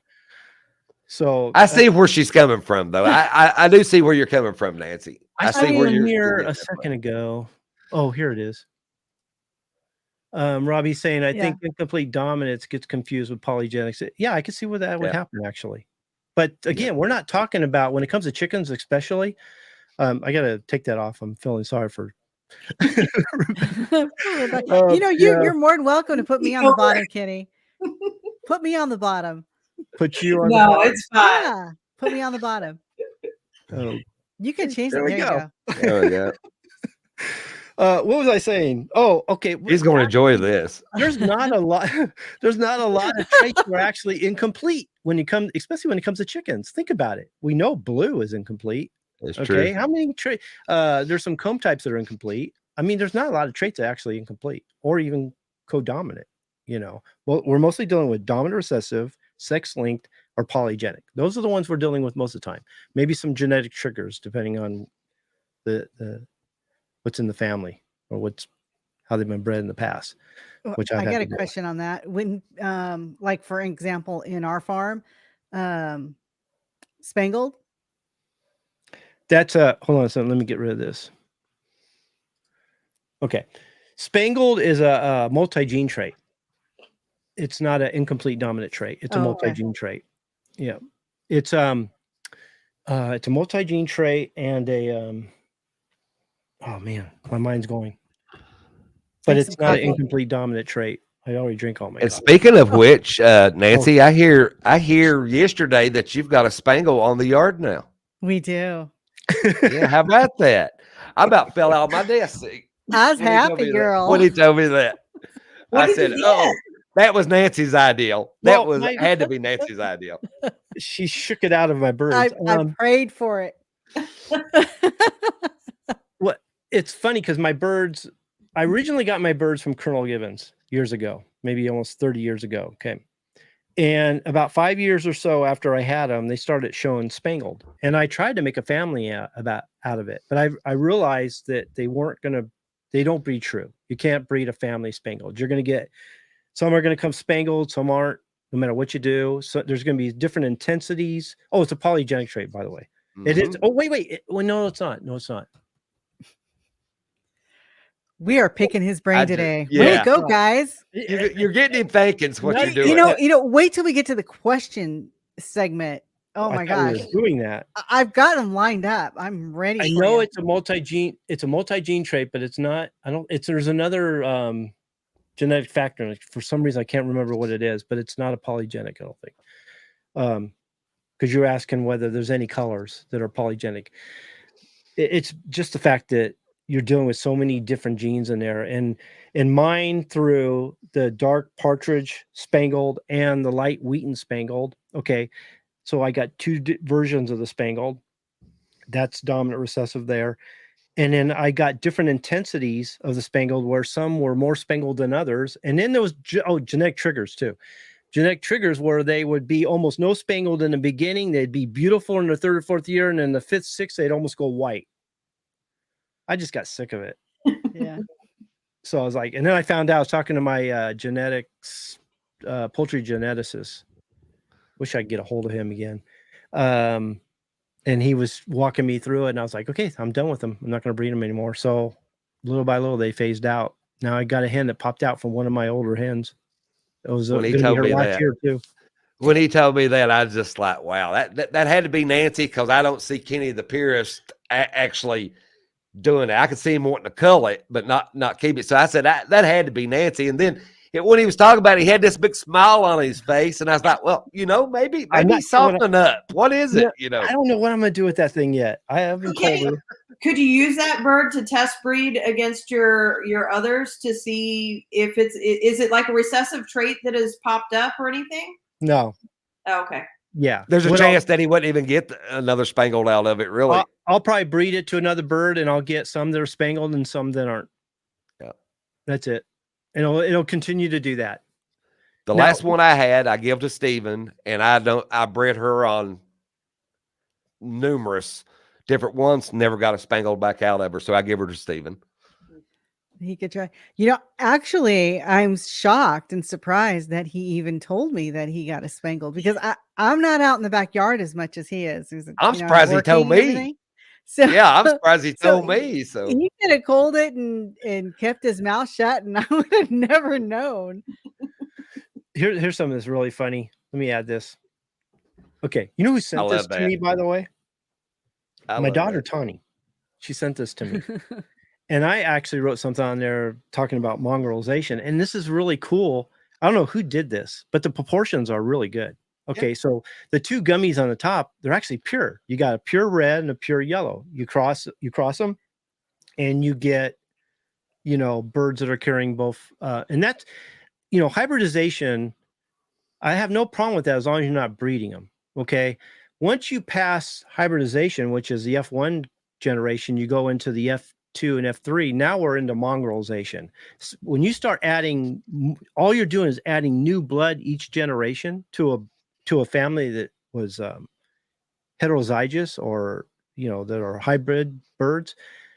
All you're doing is you're adding more and more genes. You're losing some genes. You're mongrelizing the family. And if you look at this illustration, they went from breeding two pure birds, which is what you get when you get a really good cross. You get that really good hybrid vigor. So those birds are meant for a certain purpose, whatever. Then they add a green one. Okay. So if you look at the proportions in the F2 line, they're pretty good. Okay. They're right on the money if you think about it. And then they add an orange one, a pure orange in there. And then you look at the F3 generation. I mean, this is kind of, when you think about it, is the way a lot of people are breeding their birds these days. They're always adding new blood all the time. And they think they're carrying, let's say that red was a hatch. Let's just say it exists. And they say the red is a hatch. Well, if you look at the bottom, tell me where the hatch is. And it doesn't work like that. Those red in there don't represent the hatch. That represents a gene. It could be most likely a recessive gene. It could be breed it out. It could be the green leg. One could be the comb, things like that. It doesn't mean they're associated to the hatch. So to keep adding new blood and thinking that you're holding on to a proportion of the blood, you're not, Yeah, but if you add an orange, you can breed it back out, can't you?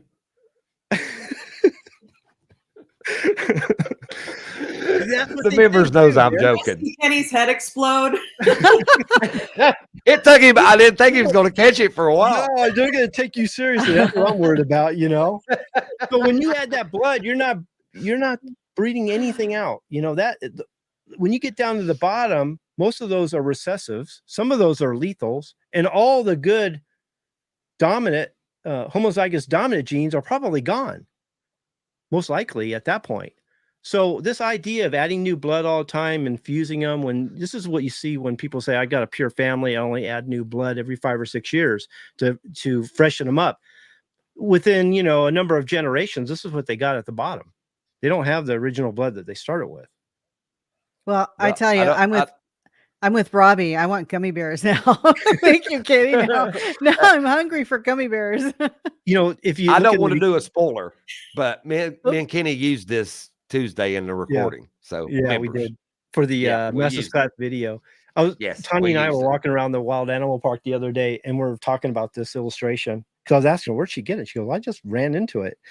And I said, we those little shorts we do with her in the beginning now. I said, because we're always thinking of new ones. I said, we should try to think of one with the gummy bears here. And we did. We thought of one that was really funny. We were laughing our butts off. But she goes, well, because it's gummy bears, they're not going to know exactly what we're talking about unless they see the illustration. They go, oh man, that's right.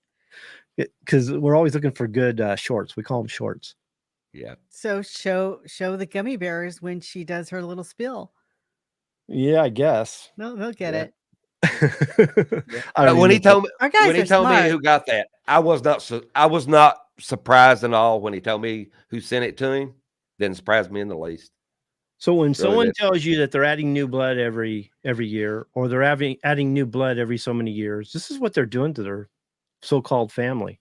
And if they think that they started with, and a lot of times too, Frank, is what they bought was they were told it was a pure hatch.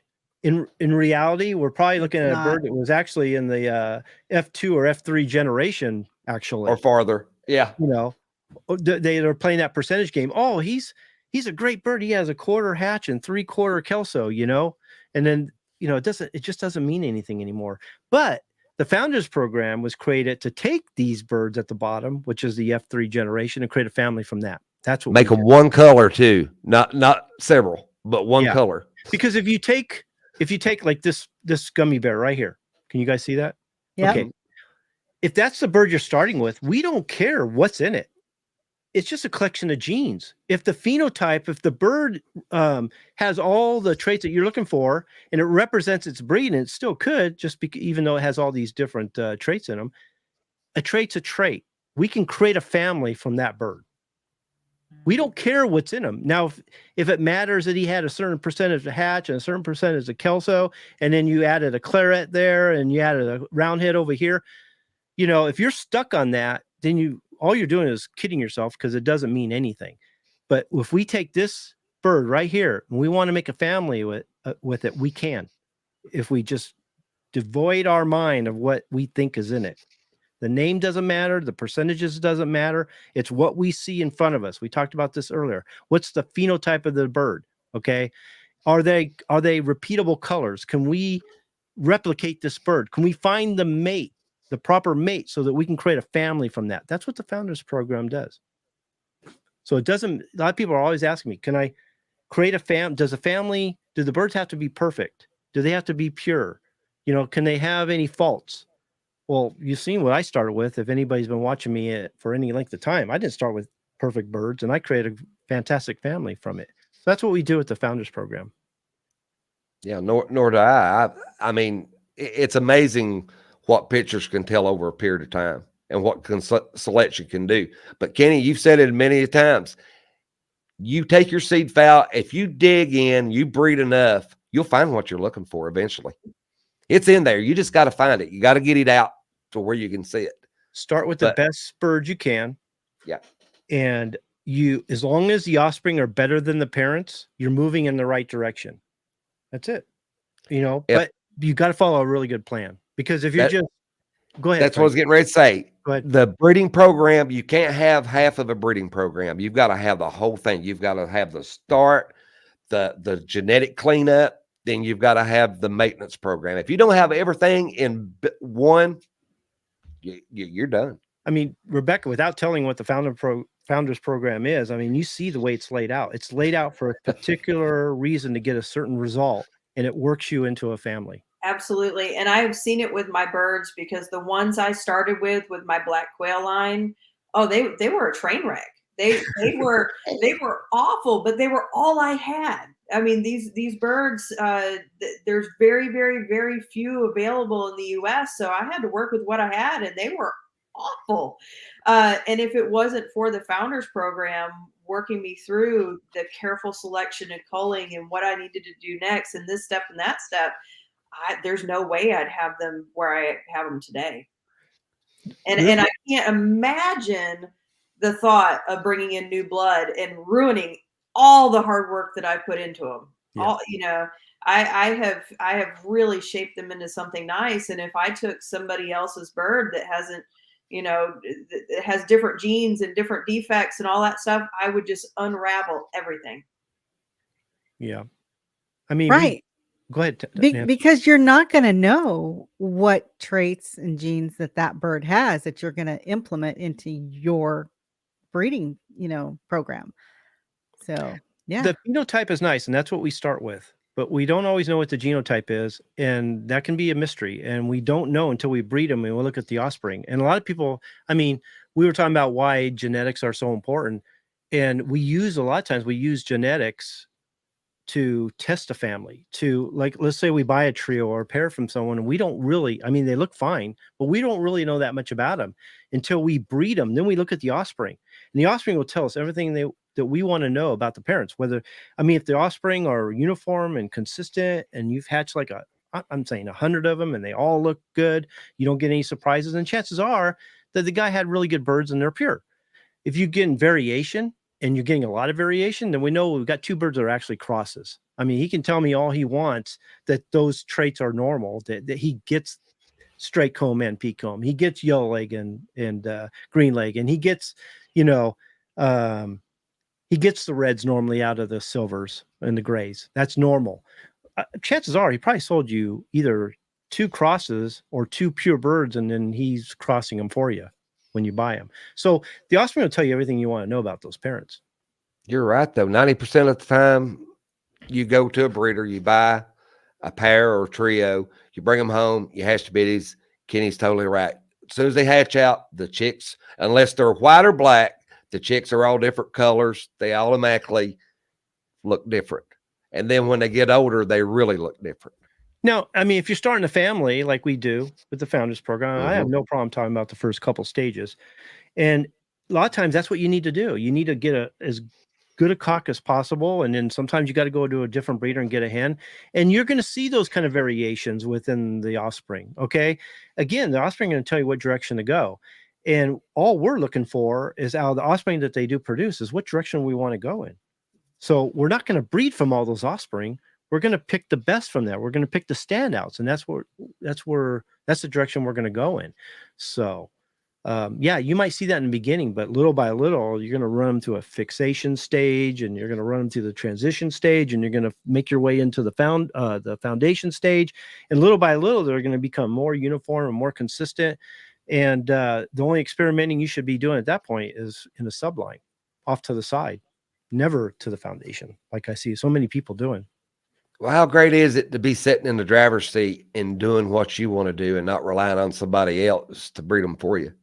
You know, having the knowledge to do it yourself and to keep them that way forever without ever bringing another chicken on your yard from an outside source. I know, Rebecca, if I only knew how fun this is.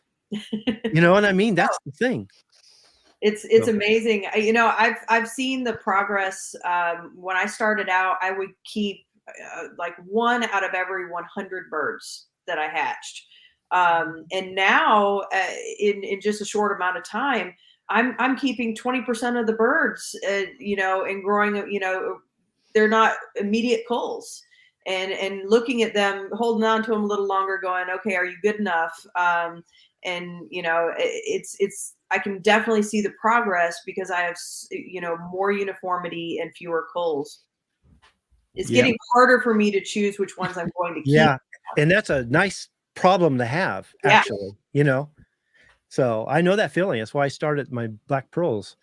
Jameson saying to succeed in breeding, you need to be really disciplined and patient. And I agree. I mean, that's why people, you know, Frank, it's that they don't know what to expect. They don't know what to look for. They don't realize that the results they're getting is normal and showing them everything they need. They're not perfect from the first breeding. They see variation, they see faults. They don't realize it's a standout. So they got to move forward. So they think the breeding failed, and so that they keep bringing in new blood, and they get on this hamster wheel that they never get off of.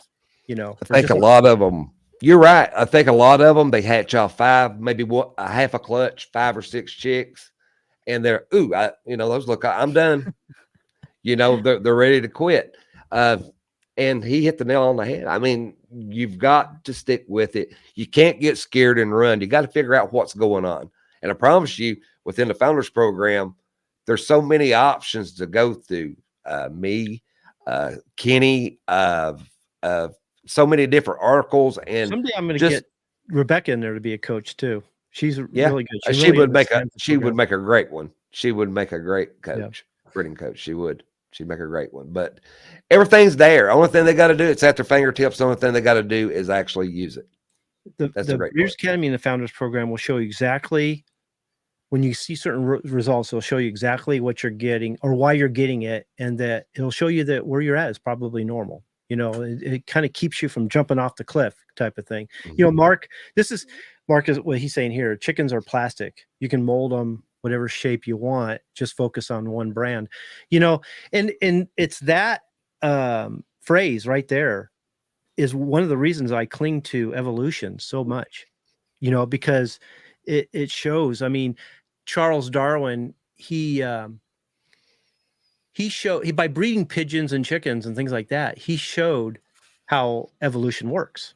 But I take, you know, natural selection and animals in the wild and show how selective breeding works. That we can see the same results and that they are moldable and they are scopable. You can, in the wild, you're creating new species. We're creating new breeds, sometimes even strains, you know, by taking the variation that shows up, you know. And one of the things we're going to do when Rick Coase from Evolution Talk comes on is one of the things I want to talk to him about, which I'm really excited about. I mean, we're going to talk about his book and everything. We're going to talk about evolution, but what I really want to talk to him about is the similarities between selective breeding and evolution, and that there's the mechanisms within evolution we can use as breeders. We can use them to create new strains, improve our strains, and maintain our strains. And so that's what I'm looking forward to getting into that discussion with him. I can't wait. You know, matter of fact, I had Dr. Gallardo on, what was it, last week, and him and I got talking about it a little bit, you know, and I had a lot of people and some members going, wow, you know, after hearing you and Dr. Gallardo talk about evolution, how important it is, something about that conversation that him and I had really sparked them, like, oh my God, this is a real thing. Because he was saying the same thing, how important evolution is and how we can actually use it to breed our birds and how important that is. So if I can get like him on there and, you know, Rick Coase to get on there, we're going to give this some authority, you know, and people are going to take this seriously, I hope, you know. Yeah. Or if anything, validation. Yeah. Exactly. Yeah, totally. Because I don't think some people see the connection. And early on. As soon as you jump into it, though, you see the connection. As soon as you put the two together, you see the connection, a big connection. Well, right off the bat. Look at the different chicken breeds and how selection has created. You know, I breed. I've bred silkies, which, you know, they're little bitty, they're fuzzy, they don't even hardly look like a chicken. They look like a Muppet. And then I also breed Indio gigantes, which are the world's tallest chicken and can grow to 4 feet tall. So you can pair these birds, and without selection, neither one of those would exist. They're so far from what an original wild chicken would have looked like. And they were created just by choosing certain traits that you wanted to enhance or subtract. Yeah. Crosby Hens is saying he just downloaded the Audible from I think it's Amazon.com, I'm sure. And I mean, now when you're listening to this thing, he does a fantastic job, and you can get his show on it's a podcast called Evolution Talk. So go to Apple Podcasts, Spotify, you can download that too. And there's some topics that aren't so close to selective breeding, but there's some that are right on the money. And if you can visualize what he's talking about and really relate it to how we breed our chickens, how we go and we add new blood, that's very relatable to like genetic flow. Okay. That's the same thing as what would happen if we add new blood to our established families. And then you got genetic drift, where say we have a flock of birds and all of a sudden a disease hits them and knocks the numbers down. And depending on the birds that survive will depend on what direction your birds are going to go after that. Then you've got the founder's effect and maybe even bottlenecking, where you take like a trio or a pair from another breeder, and within 10 years time of breeding them, you compare them to his birds and they're completely different. So you're creating a new species, a new strain, a new breed. And I mean, if you look at the mechanisms, even the first four, like the overpopulation of offspring, I mean, that's one of Darwin's theories. Well, we do the same thing when we hatch a lot of chicks. I tell people all the time, hatch as many chicks as you can manage to afford, because in the wild, they may hatch or a certain amount of offspring are born, but not all of them are going to survive. Okay, because certain things are going to happen, whether there's disease, certain traits that work against them, the environment. Only out of maybe 12 chicks in a wild jungle fowl, maybe only 2 of them are going to survive. Well, we're doing the same thing when we look at, we're hatching as many as we can hatch and afford. We're only selecting the standouts. We're culling the defective birds and getting rid of the rest. Same thing. Okay, so if you look at how evolution works, the mechanisms, and how you compare it to selective breeding, the way we breed our chickens, and for your members, the Founders Program, it's going to be like a light went off. It's going to be like a revelation. I know it was for me. Yeah, they get large amounts because too, nature has to feed the other animals as well. So a lot goes into that. Prey, coyotes, foxes, bobcats, and it goes right on down the line. So you're right, it does. Variation, mutations, they all play a factor. Mutations for selective breeding is a little bit tougher, because sometimes we don't even know it's a mutation. We just think it's a throwback. Everybody wants to call it a throwback when a lot of times it's not. Any good questions, Nancy, before we wrap it up? Because we've been on almost 2 hours and hour 48 minutes. We have questions. I know. Do you want to get into a question? Let's get a few of them out and let's wrap it up soon. Let's see if we can. Okay, let me get all the way up to the first one, because he should go first because he was the first one. Here we go. What's he saying? It's kind of small for me. Okay. The primary sickles on the right side is not growing out on some of his bull stags after the moat. And I wouldn't worry about it, Robbie. I've got some actual bull stags right now too, and their sickles is not out. Give it a little bit. The moat's still going in. I think they're just needing some time to get those moated in for you. Just give it time. Patient. Be patient. Well, I'd only be worried if it's happening to all the offspring. Yeah. To all his sibs, I guess you could say. Yeah, I think he'll be okay. Because like I say, I've got some right now. I think they're 8-9 months old, and they've got their tail completely in. They just don't have the sickles on the side of them right now. So yeah, they come in last. So yeah. Mm-hmm. Yeah. Especially if they're young and they're they tend to lag. If it was a full grown cock, I might be a little worried. It could be a genetic trigger, a problem there. Yeah. So what's he saying? Anybody want to read that for me, Nancy? Okay. Nancy. Question on sex linkage. What is occurring with a yellow leg hen when bred to a green leg cock? Let me see. What is occurring? Yellow-legged hen when bred. Okay, well, you probably are going to be dealing with sex link. So some of the offspring are going to come green-legged. And let me see. A yellow-legged hen. It depends too if the hen is pure for yellow. Also, yeah, that's what I was going to say. Yeah.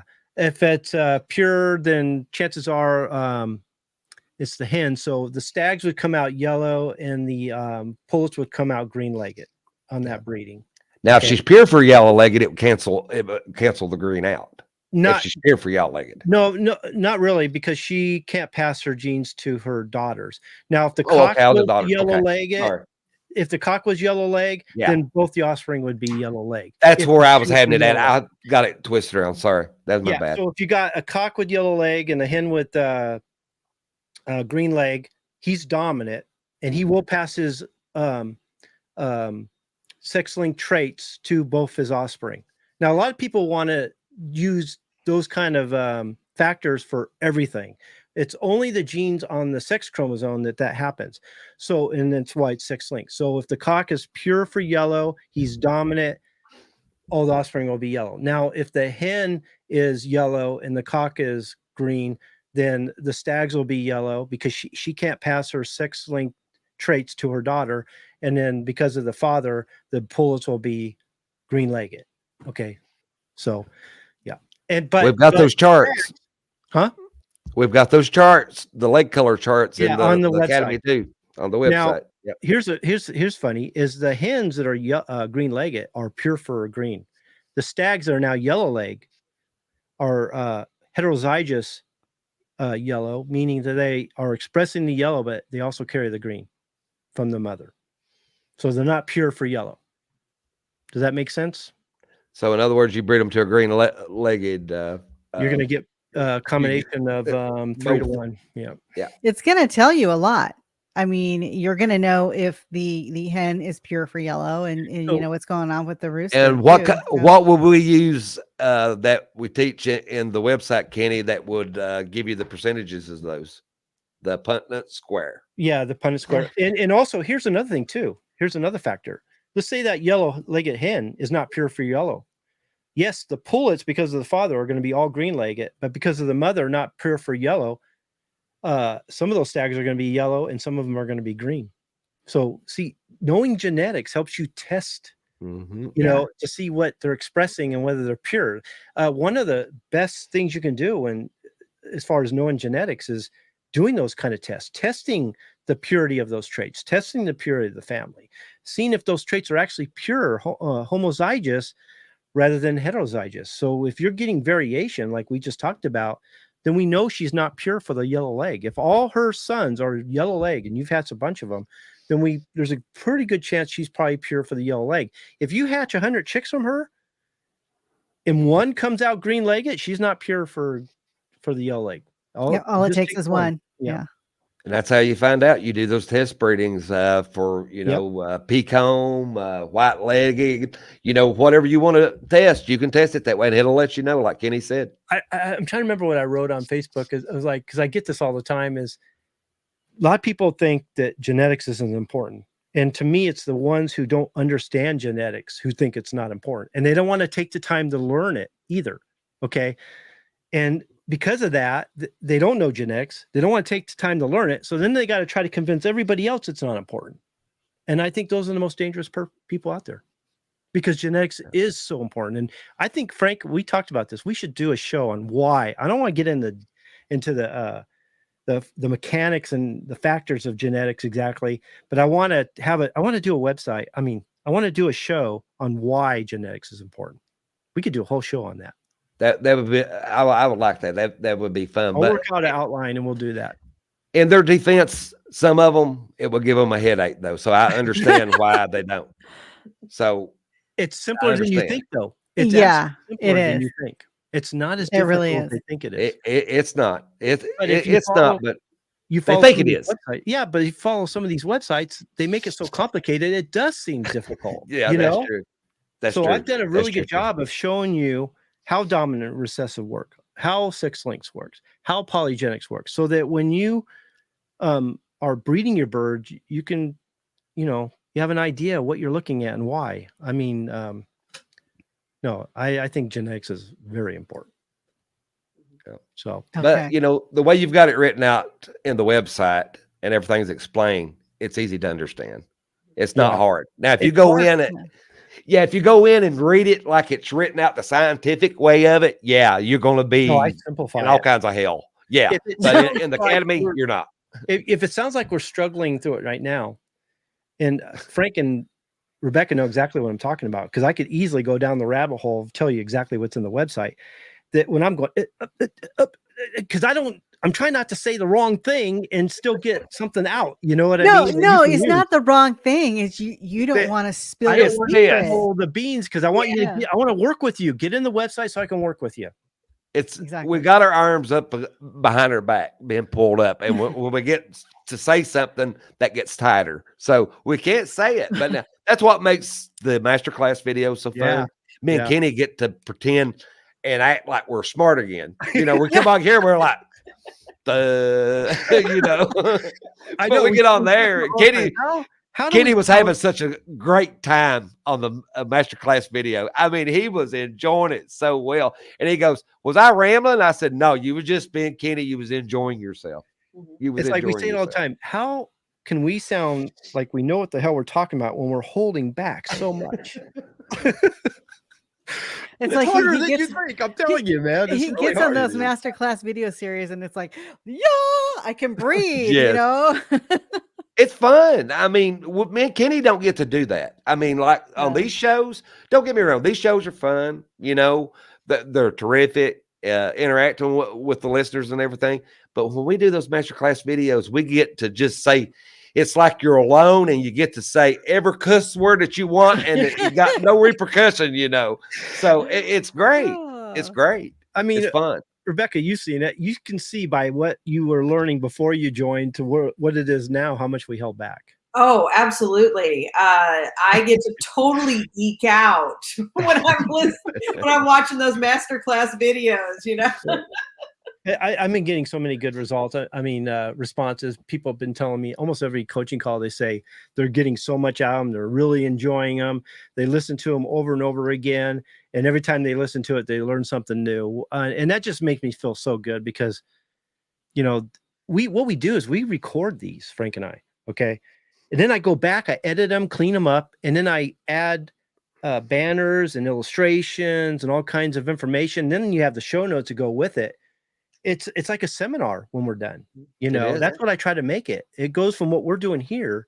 I mean, what I'm showing you on the screen here, these games, this is just a taste of what's in there. It's so different A than skim, not even really a taste. The iceberg. Yeah. So. And you know, we have fun doing them, but Kenny makes it his duty to get every point across when we do these videos. So I told Kenny, I said, you know, I'm really envious of these videos and the website because what I would give to have this back 40 years ago to start out with, you know, and I mean, I just can't explain to learning the hard way and seeing it done this way. It's just like, wow, why couldn't I had this, you know? It would have been so great. I feel so fortunate that I got to learn right from the start. You know, I got to start my projects on the right foot. And I know that at any time, if I have a question, you know, Kenny, you're always there. Frank, you're always there. And, you know, never hesitation. And I don't have to worry about getting wrong information. If I hop on Facebook in a group, if I ask one question, I'm going to get 4 million answers. And I don't know which one is right. So there's no hesitation, you know. There's been plenty of times where I've known the answer, but before I start the next step in the founders program, I still ask Kenny just to make sure. Well, we're trying to make the videos as complete as they can be. And, you know, every now and then, and I'm glad because when I do a coaching call and I get these questions from our members about different parts of the founders program, you know, I take those to heart. I mean, I write those down. I go, okay, that's a good one to cover. That we need to talk about that when we do the video, because if there's ever a snag, I want to clear it up. And so anytime, like if you look at stage 4, I don't know if you guys have been paying attention through the months, that every time I talk to a member, he has a question about that particular stage. I mean, I ask Nancy, I go in there, I start writing it down, I start organizing it, I clean up and I replace it with what was in there to a more clear explanation, you know. And it's the one stage in that program that you got to get right. You just got to get right. And so I'm really anxious. I'm always looking for ways to improve it, but I'm anxious to get to the video part of it so we can really talk it out. And hopefully that will, you know, clear everything up, because I want to make sure they do that right. It's the one. Okay, I know I'm interrupting. I'm sorry. You did. What you're saying there, you know, it just reminds me of, you know, what you said at the beginning of the show is that the ones that were members before, if they want to come back in, just for the fact that you're just saying that you improved stage 4, you know, so what they saw before when they were in is different than what they're going to see now. And it's in their best interest to come back in and see what's changed or what else has been added. And I've been seeing that because I've had a lot of people come back, which is really, really good. They're like, oh, I'm so glad you offered this. This is so awesome. You know, thank you. And the one thing they say is, I can't believe how much the website's changed from the last time I was in. I want to give them an example. And this is how I see it. Come to my hometown. It's like 5,500 people in this town. Not very many people. It's like you coming and visiting me in my hometown and then staying away for a year and coming back. And now you go to Las Vegas. That's the difference. I'm telling you, it's grown that much. And I'm not being sarcastic. I'm saying it like it is. It's nothing. I was there Oh, when it boy. was the start out version of it. Okay. And Yeah. now it's nothing compared to what it was. Nothing. I Nothing. made it. I put a lot more information. It's easier to navigate. I mean, I'll be on there just like when I go in there to do things, I'll kind of look around, kind of get, check things out. I try to visualize it the way the members are visualizing it. And I go, oh, this would be good if I put this here, if I put that there, if I combine this, or I separate these into different pages and things like that. And I'll go down that rabbit hole of fixing the website when I should have been working on a project that I should have been working on, and it sets me behind. But, in the long run, the website just gets better and better all the time. Yeah, it's never done. It's never going to be done. Never. No. That one member says something, Kenny's like, hey, that's a great idea. He goes straight and changes it, Yeah. And that's pretty much a lot of it. That's what happened. Sometimes I have a Google page here, a Google Doc. And if I can't implement it right away, I have a list of things I want to do to the website. And I'll put that particular suggestion in the Google Doc in an area where it needs to be done, where it's where it fits in priority wise. And then I just work my way down the list. And then sometimes that does become important. I put it at the top of the list and I work on it. So what I can do right away, I do. The rest of it, I work it in as I have time. A very long list. It's getting long. It's a very long list. If anybody, I'm telling you, the members in there, or the members want to come back, or the members, people want to join and become a member, it's amazing what that website's going to look like in time. I'm excited. I can't wait. I got all these ideas. I know Rebecca was going to tell me something. She goes, I got an idea for the website, and I forgot all about it, but we need to get together because she had an idea, and she always comes up with really good ideas. So. You know what I wish that we would have done? I don't even know how we could have done it, but take pictures or something of the website when we first opened. Like compared to what God. It is now. Oh, man. You want to go even crazier? I don't know if you guys were familiar with the Chicken Breeders Gazette. That was the first website. Yeah, compare that to the Breeders Academy now. Oh my God. Yeah. That's it, just from where I went in when I first joined, now, I mean, there's no comparison. It doesn't even resemble its own self. There's not even one part of it that does resemble its own self. I mean, it's just same color. Totally different. No, I'm actually adding different in spots. Yeah, I was going to say in spots. So yeah, it's and I'm being serious when I say small town Kentucky versus Las Vegas. I mean, it's that big of a difference. So if you was there 2 years ago, even a year ago, I'm telling you, you're going to see a huge difference. Surprisingly. You can see a big difference even in the podcast. Oh, yeah. Yeah. Those first few episodes were a little cringeworthy. I keep telling Nancy I'm taking them off of there. She goes, no, leave them on there. They'll know that's what made you. They are so bad. I can't even listen to them. They're so bad. Yeah, I haven't listened to them in a couple of years. I don't think I want to. But I mean, it's like that logo that's behind Kenny with it changed with the chicken with the graduation hat on him. When he showed me that picture of what he wanted to put as his logo, I'm like, there it is right there. You're nuts. I love it. Looks corny. But you know what? I love it now. I mean, I totally get his imagination and what he was going for now. So no, she's right. Yeah, even the podcast has changed so much. It went from Nancy was actually pretty good in the beginning. She was relaxed and it was tough for me in the beginning because it was like knowing people are going to be listening to it. I would lose my concentration and my focus, and you'd be nervous on top of that, and I couldn't breathe. It's like, am I breathing into the mic? And before I knew it, I was talking and holding my breath at the same time and things like that. And I didn't even edit them very good back then. I look back and I do these reruns and I'm going, God, did I edit this thing? This is terrible. You know what I mean? And now it's more natural. It's funner. We're adding different dynamics to it. We've got, now we're adding Tawny's little shorts to the front of it. We've got the advertisements in the middle with music, and then we've got the coaching calls at the end. I just keep looking for ways to make them more interesting. It just keeps getting better. Yeah. Well, let's hope so. It'd be awful if we were getting worse. It's got much Holy better. crap. It's got much better. Yeah. Yeah. When people tell me I'm going to listen to your podcast, okay, start from the newest one and work your way backwards. Maybe you'll lose interest by the time you get to the early ones, you know. That was me when we started the live show. When we first started it, oh man, I wouldn't even listen to them. The first 2 or 3, I wouldn't. I refused to listen to them. I mean, I was so. Oh man, Amanda was like, "Come on, let's watch it together." I'm like, "I'm not watching that. You can watch it. I'm not going to watch it. You were watch fine. it." No, I'm like You that did fine. too. It's like the podcast. I can edit it and clean it up, and I can listen to those, and those are fun. But here, it's like when there's a topic that I'm trying to be careful what I'm saying, I'm going like that. When I hear that on the live show, that just drives me crazy. You know what I mean? It's like it's hard for me to listen to myself on the live show until they're cleaned up. I don't like to listen to myself.